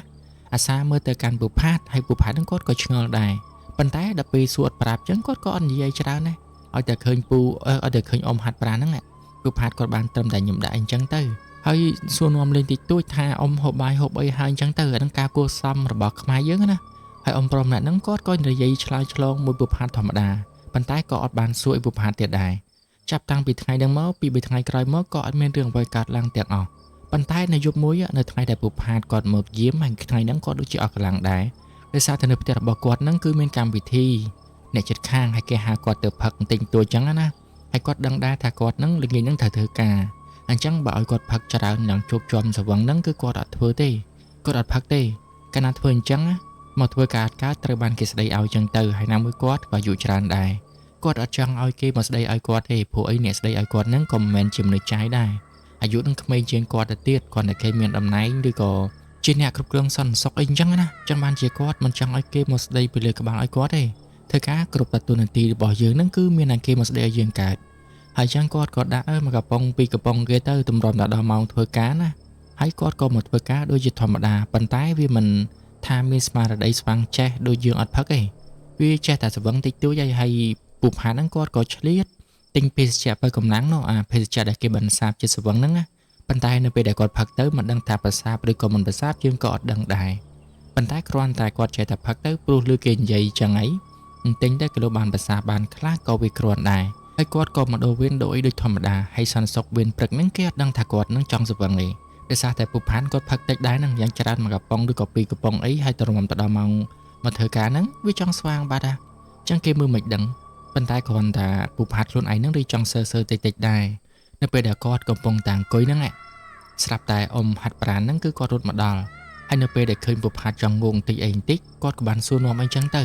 ហើយពូផាតប្រាប់ថាអូតាមពិតគាត់ដាក់ដែរប៉ុន្តែដាក់ទិញទួយទេព្រោះមានកម្មវិធីនៅក្បែរផ្ទះបើសិនជាគេហៅយើងអត់ទៅហ្នឹងគេថាយើងរឹកហើយចឹងបាក់រាប់អានគ្នាទៀតចឹងក៏ឆ្លៀតដាក់តិចទួយទៅចឹងណាហើយអ៊ំប្រុសដែលជាអ្នករត់ហាត់ប្រាណហ្នឹងណាគាត់ក៏អត់មាននិយាយអ្វីដែរគាត់គ្រាន់តែនិយាយលេងសើចជាមួយនឹងពូផាតអីតែប៉ុណ្្នឹងឯងគាត់គ្មានទៅទូមនោះអីជាមួយនឹងការងាររបស់ពូផាតមកធ្វើការផឹកស្វឹងនឹងទេប៉ុន្តែនៅក្នុងចិត្តរបស់អ៊ំអ្នកហ្នឹងគាត់គិតថាចេះធ្វើការអត់យូរទេយ៉ាងច្រើនណាស់តែមួយខែហ្នឹងគឺដឹងតែសុំជប់បាត់ទៀតហើយប៉ុន្តែគ្រាន់តែគាត់ហ្នឹងអត់ទាន់និយាយគាត់រងចាំតែមើលពេលវេលាតែប៉ុណ្្នឹងឯងបែរមកពូផាតនៅវិញណានៅពេលដែលគាត់ចូលទៅធ្វើការនៅយប់ហ្នឹងដោយសារតែរៀងស្វឹងស្រឿងតិចផងនោះគាត់ក៏ភ្លេចជិះកង់ដើរទៅពិនិត្យនៅក្នុងបរិយាហ្នឹងដូចជារដងគាត់ម្ដងហ្នឹងគឺអង្គុយនៅក្នុងប៉ុស្តិ៍យាមរបស់គាត់ហ្មងហើយថ្ងៃហ្នឹងណាពូផាតគាត់ក៏បានអង្គុយបើកទូរស័ព្ទស្ដាប់ព័ត៌មានអីដែរដោយសារតែអង្គុយចង់តងោកហ្នឹងអញ្ចឹងមានអារម្មណ៍ណាទៅស្ដាប់ព័ត៌មានហើយគាត់គិតថាគាត់មិនចង់ផឹកដែរប៉ុន្តែគេហ្នឹងចិត្តខាងនេះចេះតែបខំពេកឲ្យដាក់មកកំប៉ុងពីរកំប៉ុងទៅលេងចង់សើដោយសារតែគាត់មិនមែនជាមនុស្សដែលប្រកែផឹកដល់ទៅពេលត្រូវពីរកំប៉ុងអញ្ចឹងវាដូចចង់សោចំហាយដល់លើអញ្ចឹងហើយបានជាគាត់ណាអង្គុយងោកនៅក្នុងប៉ុស្តិ៍យាមនឹងតែម្នាក់ឯងអត់មានបានដើរមើលអីទាំងអស់ប៉ុន្តែនៅពេលវេលាម៉ោងប្រហែលជាង10យប់អាចថា10កន្លះចុះនៅពេលហ្នឹងកំពុងតែស្ងាត់ជ្រាបហើយពូផាតហ្នឹងគាត់កំពុងតែងោកទៀតប៉ុន្តែស្រាប់តែគាត់បានលើសំឡេងសូតែដឹបនៅខាងក្រោយខ្នងរបស់គាត់ហើយបើតាមស្ដាប់សំឡេងនឹងមើលទៅហ្នឹងគឺដូចជារៀងឆ្ងាយដែរហើយសំឡេងក៏ឮមិនសូវខ្លាំងប៉ុន្តែគាត់ឮថាសំឡេងហ្នឹងចេញមកពីក្នុងបរិយាដែលគាត់ជិមនៅខាងក្រោយនោះ គាត់លើសំឡេងហ្នឹងគឺដូចជាអ្វីធ្លាក់ដូចមនុស្សធ្លាក់បន្តិចដូចជាគេបោះបាវស៊ីម៉ង់បន្តិចធ្វើឲ្យគាត់ហ្នឹងអត់ដឹងថាសំឡេងអីពិតប្រាកដនោះទេប៉ុន្តែគាត់ក៏ប្រញាប់ស្ទុះឡើងទាញពិលទាញដំបងរបស់គាត់ដែលគាត់តែងតែប្រើក្នុងការដើរយាមហ្នឹងរត់សំដៅទៅកាន់មើលក្នុងបរិយហ្នឹងព្រោះតែចង់ដឹងថា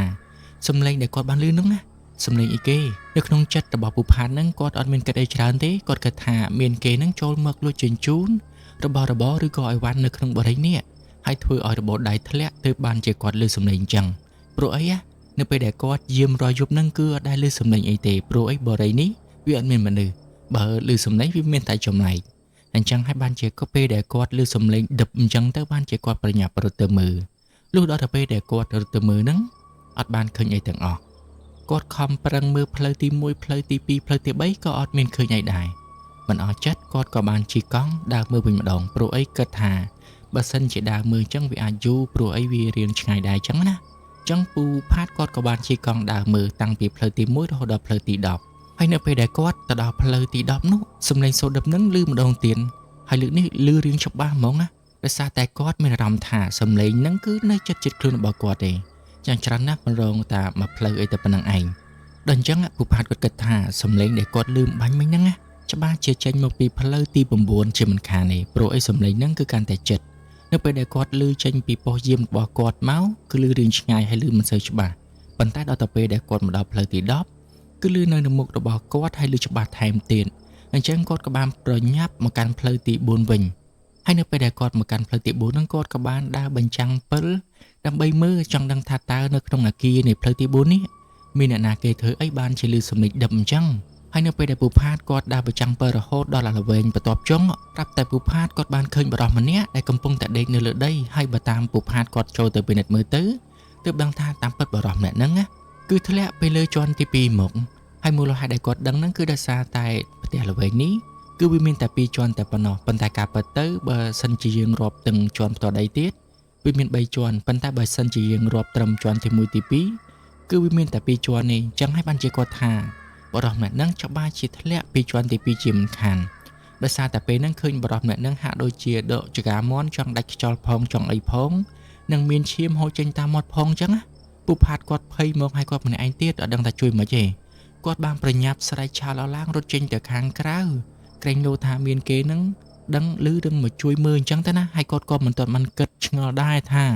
ហេតុអ្វីបានជាបរិសម្នាក់នឹងមកនៅក្នុងបរិយនេះទៅវិញទាំងដែលមានមនុស្សនៅតតែសោះដោយសារតែភ័យនឹងចង់ឲ្យគេមកជួយនឹងខំប្រឹងរត់ទៅហៅគេឯងចិត្តនឹងដើម្បីឲ្យមកជួយចំណែកឯអ្នកចិត្តខាងឬក៏អ្នកដែលនៅក្បែរហ្នឹងគេបានឮអញ្ចឹងគេក៏ប្រញាប់រត់មកជួយអញ្ចឹងទៅព្រោះឮថាមនុស្សធ្លាក់មកពីលើអគារជាន់ទី2អញ្ចឹងប្រហែលជានៅមានជីវិតហើយណាមួយប្រញាប់នាំគ្នាមកអញ្ចឹងទៅក៏រកថាបានជួយគ្នាអាចបញ្ជូនទៅកាន់មន្ទីរពេទ្យអាចជួយសង្គ្រោះជីវិតទាន់ពេលវេលាប៉ុន្តែនៅពេលដែលពូផាតគាត់នាំអ្នកទាំងអស់គ្នាប្រហែលជា3 4នាក់ប្រុសហ្នឹងមកដល់កន្លែងដែលគាត់បានឃើញថាមានមនុស្សធ្លាក់មកហ្នឹងស្រាប់តែអត់មានមនុស្សអីទាំងអស់ស្នាមឈាមក៏អត់មានអគារវិញស្ងាត់ជ្រាបអត់មានស្លាកស្នាមអីទាំងអស់ដូចអត់មានរឿងអ្វីកើតឡើងចឹងចំណែកឯអ្នកដែលមករត់មកតាមពូផាត3 4នាក់ហ្នឹងក៏បានសួរថាហើយចោះណាមនុស្សធ្លាក់ពីលើអគារណាពូមិនក៏អត់ឃើញចំណែកឯពូផាតវិញគាត់ខំប្រឹងចង្អុលប្រាប់គេព្រោះអីគាត់បានឃើញមនុស្សធ្លាក់មកកន្លែងហ្នឹងពិតមែនប៉ុន្តែនៅពេលដែលគាត់ហៅពួកគេឲ្យមកជួយបែរជាអត់បានឃើញពូផាតគាត់ក៏មិនអស់ចិត្តព្រោះអីគាត់ពិតជាបានឃើញដល់ផ្ទាល់ភ្នែកពិតមែនអញ្ចឹងគាត់ក៏បានចូលទៅក្នុងផ្ទះល្វែងមួយហ្នឹងដើម្បីទៅរកមើលក្រែងលោថាអ្នកដែលគេរបួសធ្លាក់មកហ្នឹងគេវាចូលទៅក្នុងផ្ទះល្វែងមួយហ្នឹងទៅប៉ុន្តែនៅពេលដែលគាត់ទៅមើលនៅក្នុងហ្នឹងក៏អត់ឃើញដូចគ្នាដែរហើយគាត់ខំប្រឹងអះអាងប្រាប់គេយ៉ាងច្បាស់ថាពិតជាមានមនុស្សធ្លាក់ពិតមែនប៉ុន្តែនៅតែគ្មាននរណាគេម្នាក់ជឿគាត់ដែរ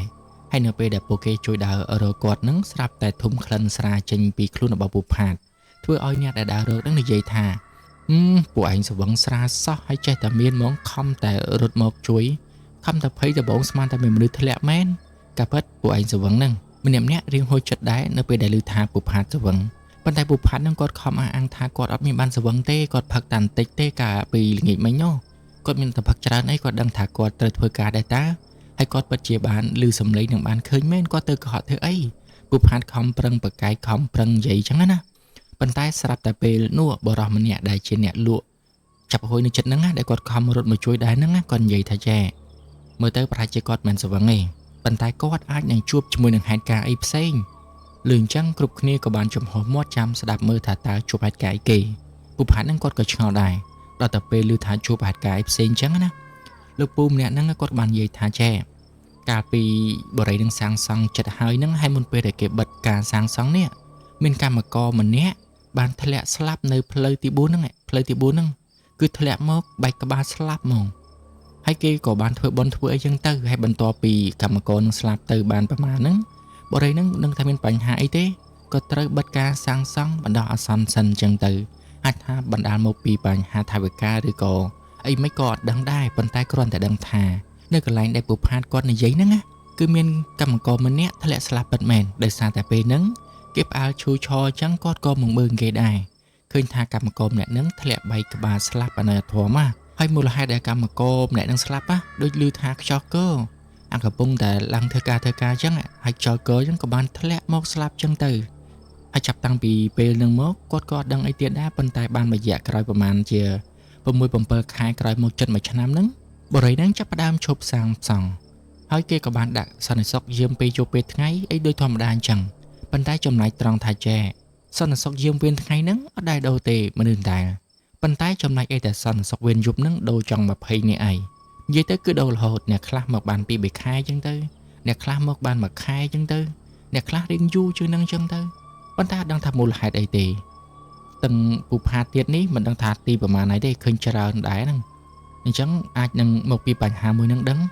គ្រាន់តែលឺអញ្ចឹងអ្នកដែលមកជួយពូផាតហ្នឹងអ្នកម្នាក់បាសរោមជ្រងអញ្ចឹងនាំគ្នាប្រញាប់ត្រឡប់ទៅវិញព្រោះអីគិតថាអាចនឹងដូចជាអ្វីដែល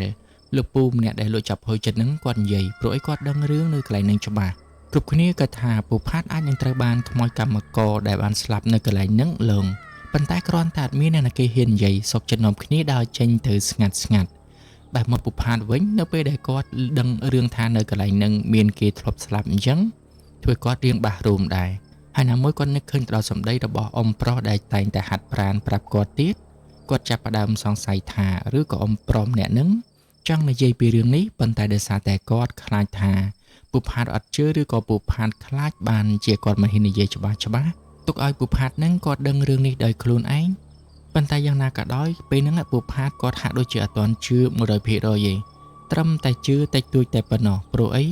បើសិនជាមានមនុស្សស្លាប់នៅទីនេះពិតមែនណាគេក៏ធ្វើបុណ្យត្រឹមត្រូវដែរគេមិនបដ ாய் ឲ្យកើតរឿងអញ្ចឹងទេហើយដោយសារតែគាត់រកមនុស្សមិនឃើញហើយអ្នកមកជួយនឹងក៏ទៅអស់ទៀតអញ្ចឹងពូផាតគាត់ក៏បានដើរត្រឡប់មកកាន់ប៉ុស្តិ៍យាមរបស់គាត់វិញគាត់ទៅអង្គុយយាមដូចជារាល់ដងអញ្ចឹងណាប៉ុន្តែគ្រាន់តែលើកនេះគាត់អត់ស្ងប់នៅក្នុងចិត្តទេគាត់មានអារម្មណ៍ចំណែកព្រោះអីគាត់ពិតជាបានឃើញមានមនុស្សធ្លាក់មកពីជាន់ទី2នឹងពិតមែនប៉ុន្តែនៅពេលដែលនាំគេមកបែរជាបាត់អញ្ចឹងតើឲ្យពូផាតនេះស្ងប់អារម្មណ៍យ៉ាងម៉េចទៅគាត់កំពុងតែអង្គុយពើតគិតពីបញ្ហាមួយហ្នឹងចិត្តមួយទៀតគិតថាតិចអញត្រូវខ្មោចលងដូចគេនិយាយទៅប៉ុន្តែគាត់គិតថាសម័យនេះមានខ្មោចមកពីណាឬក៏ពិតជាគាត់ស្វឹងពិតមែនហើយនៅក្នុងពេលវេលាពេលមួយយប់នេះក៏មិនមានរឿងអ្វីចំណែកកើតឡើងទៀតដែរពូផាតគាត់បានយាមរហូតដល់តម៉ោងរបស់គាត់ចេញតែម្ដងប៉ុន្តែដោយសារតែមិនអស់ចិត្តនៅរឿងរ៉ាវដែលបានកើតឡើងកាលពីយប់មិញហ្នឹងណាពូផាតគាត់បានទៅមើលកន្លែងដែលគាត់បានឃើញមនុស្សធ្លាក់នោះម្ដងទៀតប៉ុន្តែនៅពេលព្រឹកហ្នឹងក៏អត់មានឃើញស្លាកស្នាមអ្វីទាំងអស់កុំថាឡើយស្នាមឈាមដែលគាត់បានឃើញកាលពីយប់មិញសូម្បីតែស្នាមក្រវែងក្រវាំនៅលើដីហ្នឹងក៏អត់មានដែរគឺមានតែស្នាមជើងដែលគាត់ដើរចុះដើរឡើងដើម្បីពិនិត្យមើលតែប៉ុណ្ណោះដល់ទៅពេលឃើញអញ្ចឹងធ្វើឲ្យពូផាតចាប់ផ្ដើមគិតថាមើលទៅកាលពីយប់មិញគាត់ពិតជាស្រវឹងពិតមែនហើយអញ្ចឹងបានជាគាត់ស្រមើស្រមៃឃើញប្លែកបែបនេះអញ្ចឹងមានន័យថាពូផាតគាត់គិតថាខ្លួនឯងនឹងស្រវឹងនៅតែមិនគិតថាវាជាខ្មោចលឿងដដែលបន្ទាប់មកពូផាតគាត់ក៏បានចេញទៅផ្ទះបាត់ទៅព្រោះតែត្រូវដល់វេនដែលគេផ្លាស់ប្ដូរមកជំនួសគាត់លុះដល់ល្ងាចឡើងម៉ោងប្រហែលជាង6ហ្នឹងគឺជាពេលវេលាដែលពូផាតគាត់ត្រូវចូលមកធ្វើការវិញអញ្ចឹងពូផាតគាត់ក៏បានចូលមកធ្វើការដូចជារដងប៉ុន្តែចិត្តរបស់គាត់នៅតែនៅឆ្ងល់អំពីរឿងរ៉ាវដែលបានកើតឡើងកាលពីយប់មិញដដែលហើយនៅពេលដែលគាត់កំពុងតែអង្គុយយាមហ្នឹងស្រាប់តែគាត់បានឃើញអ៊ំប្រុសម្នាក់ដែលតែងតែដើរហាត់ប្រាណហ្នឹងគឺមកហាត់ប្រាណហើយព្រមទាំងបានសំណឹងមើលមុខរបស់គាត់ផងដែរហើយអ៊ំប្រុសម្នាក់នោះគាត់ហាក់ដូចជាបានដឹងអំពីរឿងដែលបានកើតឡើងកាលពីយប់មិញរួចហើយប្រហែលជាមានគេប្រាប់គាត់ថាយប់មិញមានរឿងអ្វីកើតឡើងដូច្នេះអ៊ំប្រុសម្នាក់ហ្នឹងនៅពេលដែលគាត់មកហាត់ប្រាណហ្នឹងគាត់បានមកសួរពូផាតថាកាលពីយប់មិញហ្នឹងមានរឿងអីហើយបានឃើញអីគេខ្លះ ចំណែកពូផាតគាត់ក៏បានរៀបរាប់ប្រាប់តាមដំណើររឿងដែលគាត់បានជួបការពីយប់មិញហ្នឹងណាអំព្រមអ្នកនោះក៏បានលន់មកថាអញ្ចឹងមានន័យថាឯងធ្វើការនៅទីនេះប្រហែលជាមិនបានយូរទៀតនោះទេអាចនឹងសុំគេឈប់ឆាប់នេះជាមិនខានហើយពូផាតលឺអញ្ចឹងគាត់ក៏បានសួរថាហេតុអីបានជាគាត់ត្រូវសុំគេឈប់បើគាត់អត់ទាន់មានការងារថ្មីធ្វើផងហ្នឹងប៉ុន្តែអំព្រមអ្នកហ្នឹងគាត់ក៏មិនបាននិយាយអ្វីដែរគាត់បានបន្តទៅមុខហាត់ប្រាណបន្តទៅទៀតដោយមិនបានត្រឡប់មកក្រោយទៀតវិញឡើយចំណែកពូផាតវិញក៏នៅតែឆ្ងល់នឹងខឹងថាយីអ៊ំនេះវៃនិយាយអីមិនដែលនិយាយអសោះឲ្យតែឯងហ្នឹងអង្គុយឆ្ងល់តែម្នាក់ឯងរឿងអីទៅសុំឈប់បើមិនទាន់បានបើកប្រាក់ខែផងហើយណាមួយហ្នឹងអត់សូវមានការងារធ្វើទៀតមិនសូវចេះអក្សរមិនសូវរៀនបានខ្ពង់ខ្ពស់ដូចគេអញ្ចឹងទៅរកការងារណាបានស្រួលជាងនេះទៀតធ្វើកន្លែងហ្នឹងឲ្យវាល្អនិយាយឲ្យគាត់ក៏មិនបានខ្វល់អ្វីទៀតដែរនៅពេលយប់ឡើងហ្នឹងគាត់ក៏បានស្ដាប់ព័ត៌មានដូចជាសប្បុរសដងអញ្ចឹងគាត់បើកទូរស័ព្ទរបស់គាត់ស្ដាប់លេងអញ្ចឹងទៅព្រោះតែអបសោកផងហ្នឹងណាដល់ម៉ោងប្រមាណជាង11កន្លះយប់គឺជាពេលវេលាដែលពូផាតគាត់រៀបចំផ្ដើមនឹងគេងព្រោះអីភាគច្រើនគឺពូផាតឲ្យតែពេលកណ្ដាលយប់ម៉ោង12ទៅម៉ោង1ម៉ោង2អីហ្នឹងគឺគាត់ដឹងតែសង្ងំគេងឲ្យព្រោះអីនៅពេលយប់នេះវាគ្មានរឿងអ្វីកើតឡើងទេភាគច្រើនគឺស្ងាត់ចាប់តាំងពីម៉ោងនឹងទៅហើយលុះដល់ពេលដែលពូផាតគាត់រៀបចំប៉ៅអ៊ីរបស់គាត់ដែលប៉ៅអ៊ីសម្រាប់ដេកបានហ្នឹងគាត់កាច់ដើម្បីឲ្យដេកបន្ទាប់មកគាត់ក៏បានបិទទូរស័ព្ទរៀបនឹងដាក់ខ្នងទៅលើប៉ៅអ៊ីហ្នឹងស្រាប់តែគាត់បានលើសំឡេងស្រែកឲ្យជួយចេញមកពីខាងក្នុងបរិយនឹងមកឬបែបនេះពូផាតចាប់ផ្ដើមភ្ញាក់ព្រឺតនឹងផ្ទៀងស្ដាប់ថាតើសំឡេងនោះមកពីណាមកពីខាងមុខឬក៏មកពីក្នុងបរិយដែលគាត់កំពុងតែយាមនឹងប៉ុន្តែនៅពេលដែលគាត់ព្យាយាមស្ដាប់ទៅទើបដឹងថាការប៉ັດសំឡេងនោះគឺចេញពីខាងក្រោយបរិយមកនឹងឯងឬបែបនេះពូផាតក៏បញ្ញាប់ទាញពិលនិងទាញដំបងរបស់គាត់រត់ចូលទៅក្នុងបរិយយ៉ាងលឿនខ្លាចថាមានអ្នកណាគេលួចចូលទៅក្នុងនឹងនឹងធ្វើអ្វីប្រេះផ្ដាសបានជាពូផាតហ្នឹងណាគាត់បានលើសំឡេងស្រែកឲ្យជួយបែបនេះហើយនៅពេលដែលពូផាតគាត់ទាញដំបងរត់ចូលទៅដល់ផ្លូវក្នុងបរិយហ្នឹងស្រាប់តែគាត់ព្យាយាមផ្ទៀងស្ដាប់ម្ដងទៀតចង់ដឹងថាតើប្រភពសំឡេងនោះវាមកពីណាឲ្យពិតប្រាកដនៅពេលដែលពូផាតស្ដាប់ទៅទើបដឹងថាការពិតសំឡេងហ្នឹងណាគឺចេញមកពីផ្លូវទី9ធ្វើឲ្យគាត់ចាប់ផ្ដើមរៀងមិនស្រួលក្នុងចិត្តដែរព្រោះអីកាលពីយប់ម្សិលមិញហ្នឹងគឺផ្លូវទី9នឹងដែរគាត់ឃើញមានមនុស្សធ្លាក់មកពីលើអគារប៉ុន្តែពេលនេះបែរជាឮសំឡេងស្រែកឲ្យជួយចេញពីផ្លូវនឹងមកទៅវិញប៉ុន្តែពូផាតគាត់មិនទាន់ច្បាស់ថាសំឡេងនោះគឺចេញមកពីផ្លូវទី9នឹងនោះទេអាចនឹងផ្លូវទី7ទី8អីក៏ថាបានដែរដោយមិនអស់ចិត្តហ្នឹងគាត់បានរត់ទៅកាន់ផ្លូវទី7ប៉ុន្តែបើតាមឈរស្ដាប់ទៅគឺមិនមែនមកពីផ្លូវទី7នោះទេហើយគាត់បានធ្វើបែបនេះទៅលើផ្លូវទី8ដែរក៏បញ្ជាក់ឲ្យឃើញថាមិនមែនសំឡេងនោះចេញមកពីផ្លូវទី8ដែរអញ្ចឹងគាត់ចាប់ផ្ដើមច្បាស់នៅក្នុងចិត្តថាច្បាស់ជាចេញមកពីផ្លូវទី9ជាមិនខានតើមានរឿងអីកើតឡើងទៅដំបូងឡើយពូផាតគិតថាដូចជាមិនសូវស្រួលដែរប៉ុន្តែភ្លាមនោះពូផាតបានធ្វើការផ្លាស់ប្ដូរចិត្តវិញណាគិតថាអាចនឹងមានរឿងអ្វីកើតឡើងពិតមែនព្រោះតែសំឡេងដែលគាត់ឮនោះគឺឮមិនឈប់ទាល់តែសោះឮតែស្រែកឲ្យជួយរហូតអញ្ចឹងគាត់គិតថាមើលទៅប្រហែលជាពេលដែលគាត់នេះមិនបានចាប់អារម្មណ៍នឹងមានក្មេងៗនៅក្នុងភូមិក្បែរនេះវាលួចចូលមកលេងឬក៏លួចចូលមកធ្វើអ្វីផ្ដេសផ្ដាសជាពិសេសគឺលួចមកជក់ថ្នាំនៅក្នុងនឹងតែម្ដងព្រោះអីវាមានចិញ្ចាំងបាំងចិត្តអញ្ចឹងអាចធ្វើឲ្យពួកក្មេងទាំងអស់នោះលួចមកជក់ថ្នាំនៅទីនេះបានដោយសារតែសន្តិសុខវេនព្រឹកនឹងគេបានផ្ដាំឲ្យមើលបញ្ហាមួយនេះដែរមិនមែនថាអាងតែអត់មានអ្វីលួចចេះតែបណ្ដោយអញ្ចឹងណាអាចនឹងពួកវាលួចមកជួតថ្នាំបង្ករឿងអីមួយកើតឡើងឬក៏ជួតថ្នាំទៅបែកធ្វើឲ្យស្លាប់នៅក្នុងកន្លែងរបស់គេអញ្ចឹងហើយបានជាគេបញ្ជាក់ប្រាប់ត្រង់ចំណុចនេះឲ្យច្បាស់គ្រាន់តែនឹកឃើញទៅដល់សម្ដីនេះភ្លាមពូផាតគាត់ក៏គិតថាប្រហែលជាអញ្ចឹងហើយមើលទៅពួកនេះអាចនឹងលួចចូលមកធ្វើអ្វីប្រេះផ្ដាសហើយមានរឿងអីកើតឡើងបានជាស្រែកហៅគេឲ្យជួយអញ្ចឹងពូផាតគាត់ក៏បានប្រញាប់រត់ទៅកាន់ផ្លូវទី4នោះហើយនៅពេលដែលគាត់រត់ទៅឈប់នៅចំផ្លូវទី4ហ្នឹងផ្លូវចូលហ្នឹងណាគាត់ពិតជាបានឮសំឡេងស្រែកចេញពីផ្លូវនឹងមកពិតមែនហើយសំឡេងនោះគឺឮមកពីខាងចុងថែមទៀតអញ្ចឹងពូផាតគាត់ក៏បានប្រញាប់រត់យ៉ាងលឿនសម្ដៅទៅរកសំឡេងហ្នឹងតែម្ដងទៅកំពុងតែរត់បណ្ដើរហ្នឹងភ្លើងពិលដែលនៅក្នុងដៃរបស់គាត់ហ្នឹងចេះតែបញ្ចាំងទៅរកអគារដែលនៅក្បែរហ្នឹងក្រែងនោះថាមានអ្នកណាគេមានរឿងអីនៅក្បែរអគារហ្នឹងប៉ុន្តែមិនឮនោះទេផ្ទុយទៅវិញសំឡេងនោះបែរជាឮទៅលើអគារ បន្ទាប់ពីចុងក្រោយគេបង្អស់ដោយការពីម្សិលមិញចឹងធ្វើឲ្យពូផាតចាប់ផ្ដើមគិតនឹងរត់រៀងជិតបន្តិចព្រោះអីការពីម្សិលមិញគាត់មានឃើញមនុស្សធ្លាក់មកពីលើអគារប៉ុន្តែនៅពេលដែលនាំគេមកមើលស្រាប់តែបាត់ដល់តែអញ្ចឹងគាត់ហាក់ដូចជារៀងញញើតដែរព្រោះអីគាត់អាយុប៉ុណ្ណេះទៅហើយគាត់ក៏គិតថាអាចជាខ្មោចលងឬក៏ស្រងស្រាប៉ុន្តែគ្រាន់តែគាត់បែងចែកមិនទាន់ច្បាស់តែប៉ុណ្ណោះយ៉ាងណាក៏ដោយគាត់គិតថាយីបើជ្រុលតែមកដល់កន្លែងហ្នឹងហើយចូលទៅមើលច្បាស់មើលតើក៏សំឡេងហ្នឹងវាចេញមកពីកន្លែងណាឲ្យពិតប្រាកដថាមិនត្រូវនឹងមិនមែនចេញមកពីអគារដែលគាត់បានឃើញមនុស្សលោតកាលពីម្សិលមិញហ្នឹងនោះទេរត់កាន់តែចិត្តទៅកាន់តែសំឡេងឬកាន់តែច្បាស់ទៅធ្វើឲ្យពូផាតចាប់ផ្ដើមប្រកាសនៅក្នុងចិត្តថាសំឡេងហ្នឹងអាចពិតជាឮចេញពីអគារដែលគាត់បានជួបកាលពីម្សិលមិញពិតមែនយ៉ាងណាក៏ដោយគឺមានតែទៅមើលឲ្យច្បាស់តែប៉ុណ្ណោះចង់ដឹងថាតើលើកនេះគាត់នឹងបានឃើញអ្វីបន្តទៀតនៅពេលដែលពូផាតគាត់ទៅដល់កន្លែងហ្នឹងគាត់ក៏បានឈប់នៅមុខអគារនឹងតែម្ដងចំណែកសំឡេងក៏ស្រាប់តែបាត់ភ្លាមនៅពេលដែលគាត់មកដល់ធ្វើឲ្យពូផាតចាប់ផ្ដើមឆ្ងល់ថាតើសំឡេងនោះហេតុអ្វីបានជានៅសុកបែរជាបាត់ទៅវិញទាំងដែលពេលដែលគាត់កំពុងតែរត់មកហ្នឹងគឺគាត់បានឮសំឡេងនៅស្រែកហៅនៅឡើយលុះពេលដែលពូផាតគាត់ចេះតែបញ្ចាំងពិលចុះឡើងមើលទៅលើអគារហ្នឹងស្រាប់តែគាត់បានឃើញ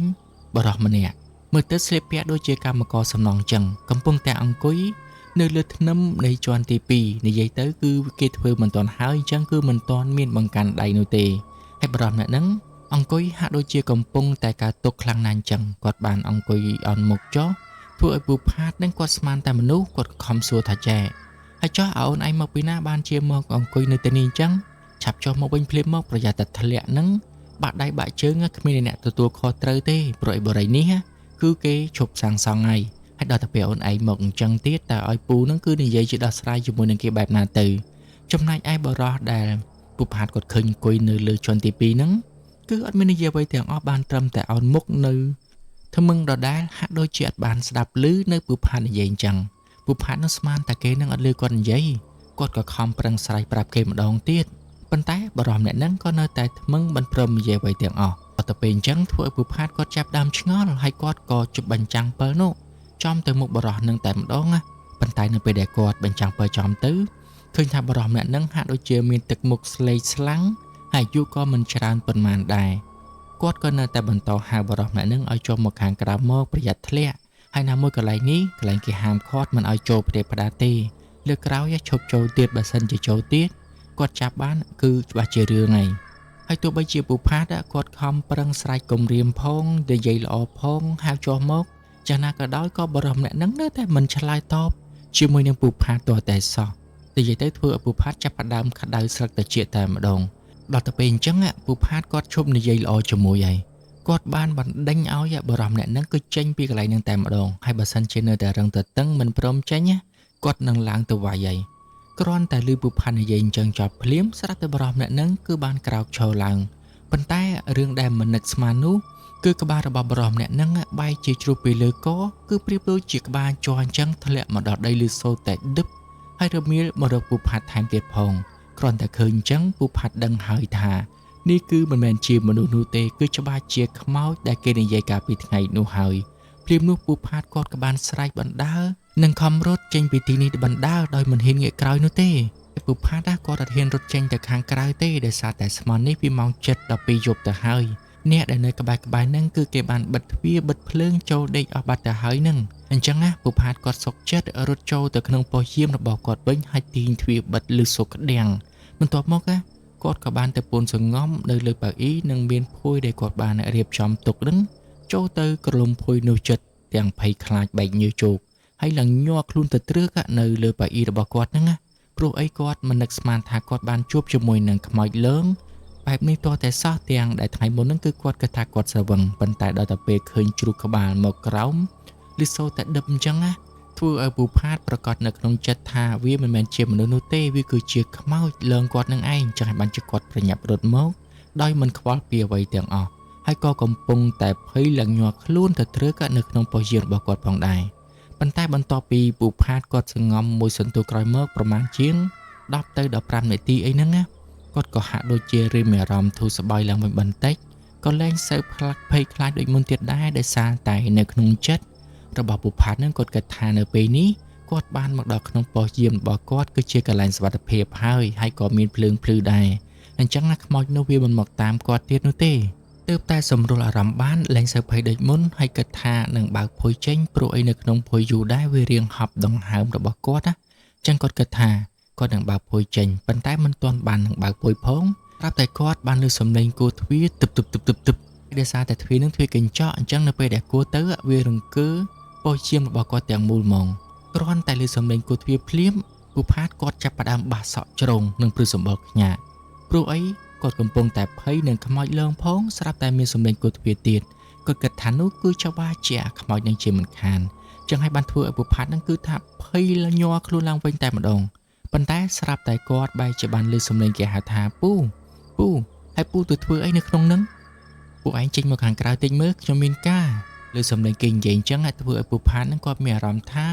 ធូរទ្រង់និងស្រាលខ្លួនខ្ញាក់តែម្ដងព្រោះតែមិនបាច់មិញហ្នឹងណាពូផាតគាត់គិតថាគឺអ្នកគូនឹងគឺជាខ្មោចលើងគាត់ប៉ុន្តែការពិតគឺជាមនុស្សសោះបន្ទាប់មកពូផាតគាត់ក៏ប្រញាប់បើកភួយនឹងចេញដើម្បីមកមើលឋានតើអ្នកណាគេមករកគាត់មានការអីប៉ុន្តែគ្រាន់តែពូផាតគាត់ទាញភួយចេញភ្លាមស្រាប់តែគាត់ឃើញថាអ្នកដែលកំពុងតែឈរនៅមាត់ទ្វារហ្នឹងគឺអត់មានក្បាលនោះទេប៉ុន្តែក្បាលរបស់គេនោះបែរជាកាន់នៅជាប់ដៃទៅវិញគ្រាន់តែឃើញបែបនេះភ្លាមពូផាតគាត់ភ័យកាន់តែខ្លាំងគាត់ក៏បានស្រែកខ្លាំងយកតែម្ដងហើយគាត់បានក៏លំភួយយ៉ាងចិត្តព្រមទាំងបានស្រែកសុំកុំឲ្យគេនឹងមកលងបន្លាចគាត់អីគាត់មិនបានធ្វើអ្វីខុសនោះទេគាត់ស្រែកបណ្ដើភ័យបណ្ដើ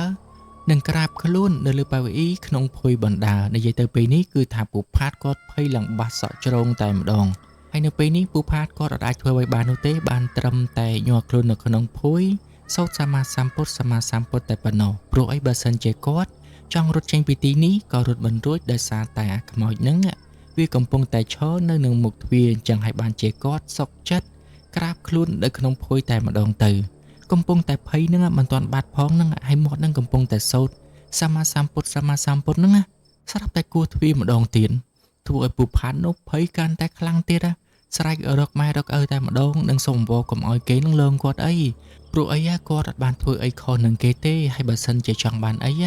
ប្រាប់គាត់មកចាំគាត់សែនឲ្យនៅថ្ងៃស្អែកប៉ុន្តែពេលនោះស្រាប់តែពូផាតគាត់បានលើសំឡេងមនុស្សម្នាក់បានស្រែកសួរគាត់ថាពូតើពួកឯងកើតអីនឹងលើសំឡេងពួកឯងស្រែកឡើងដល់កន្លែងខ្ញុំលក់អីគ្រាន់តែលឺអញ្ចឹងពូផាតក៏បានផ្ទៀងទៅជាស្ដាប់ព្រោះតែសំឡេងដែលគាត់បានលឺនេះគឺមិនដូចជាសំឡេងដែលគាត់បានលឺមុនទេអញ្ចឹងធ្វើឲ្យគាត់គិតថាអាចជាមនុស្សពិតមែនប៉ុន្តែគាត់ក៏នៅតែមិនទាន់ទុកចិត្តព្រោះអំបញ្ញមិញហ្នឹងឮសំឡេងនិយាយយ៉ាងច្បាស់ប៉ុន្តែដល់តែពេលបើកភួយទៅស្រាប់តែខ្មោចអញ្ចឹងខ្លាចថាខ្មោចនោះវាបន្លំខ្លួនវាបន្លំសំឡេងធ្វើជាមនុស្សផ្សេងទៀតអញ្ចឹងបានជាពូផាតគាត់នៅតែភ័យមិនទាន់ហ៊ានបើកភួយដោយកាលពីមុនទេហើយគាត់គិតតែពីសូត្រសម្មាសម្ពុទ្ធនឹងឯងចំណែកឯម្ចាស់សំឡេងនោះវិញដល់តែពេលឃើញពូផាតអញ្ចឹងគាត់ក៏បានបើកទ្វារចូលមកតែម្ដងដោយគាត់បានយកដៃទៅកេះពូផាតព្រមទាំងបានទាញភួយចេញភ្លាមនោះពូផាតភ្ញាក់ព្រឺតព្រោះតែមានដៃមកកេះនឹងទាញភួយចេញបែបនេះប៉ុន្តែក៏ត្រូវបានបរិះម្នាក់ហ្នឹងគាត់និយាយថាហើយពួកឯងវាថៃបានជាពួកឯងមកភ័យញាត់ទៅត្រឹកនៅក្នុងប៉ុស្តិ៍យាមអញ្ចឹងចំណែកពូផាតវិញនៅពេលដែលមានគេទាញភួយអញ្ចឹងហើយប៉ះសាច់របស់គាត់ទៀតហើយសំឡេងនោះស្ដាប់ទៅដូចជាមិនមែនជាសំឡេងរបស់ខ្មោចគឺដូចជាសំឡេងអ្នកដែលគាត់ធ្លាប់ស្គាល់ហ្នឹងគាត់ក៏បានសម្រេចចិត្ត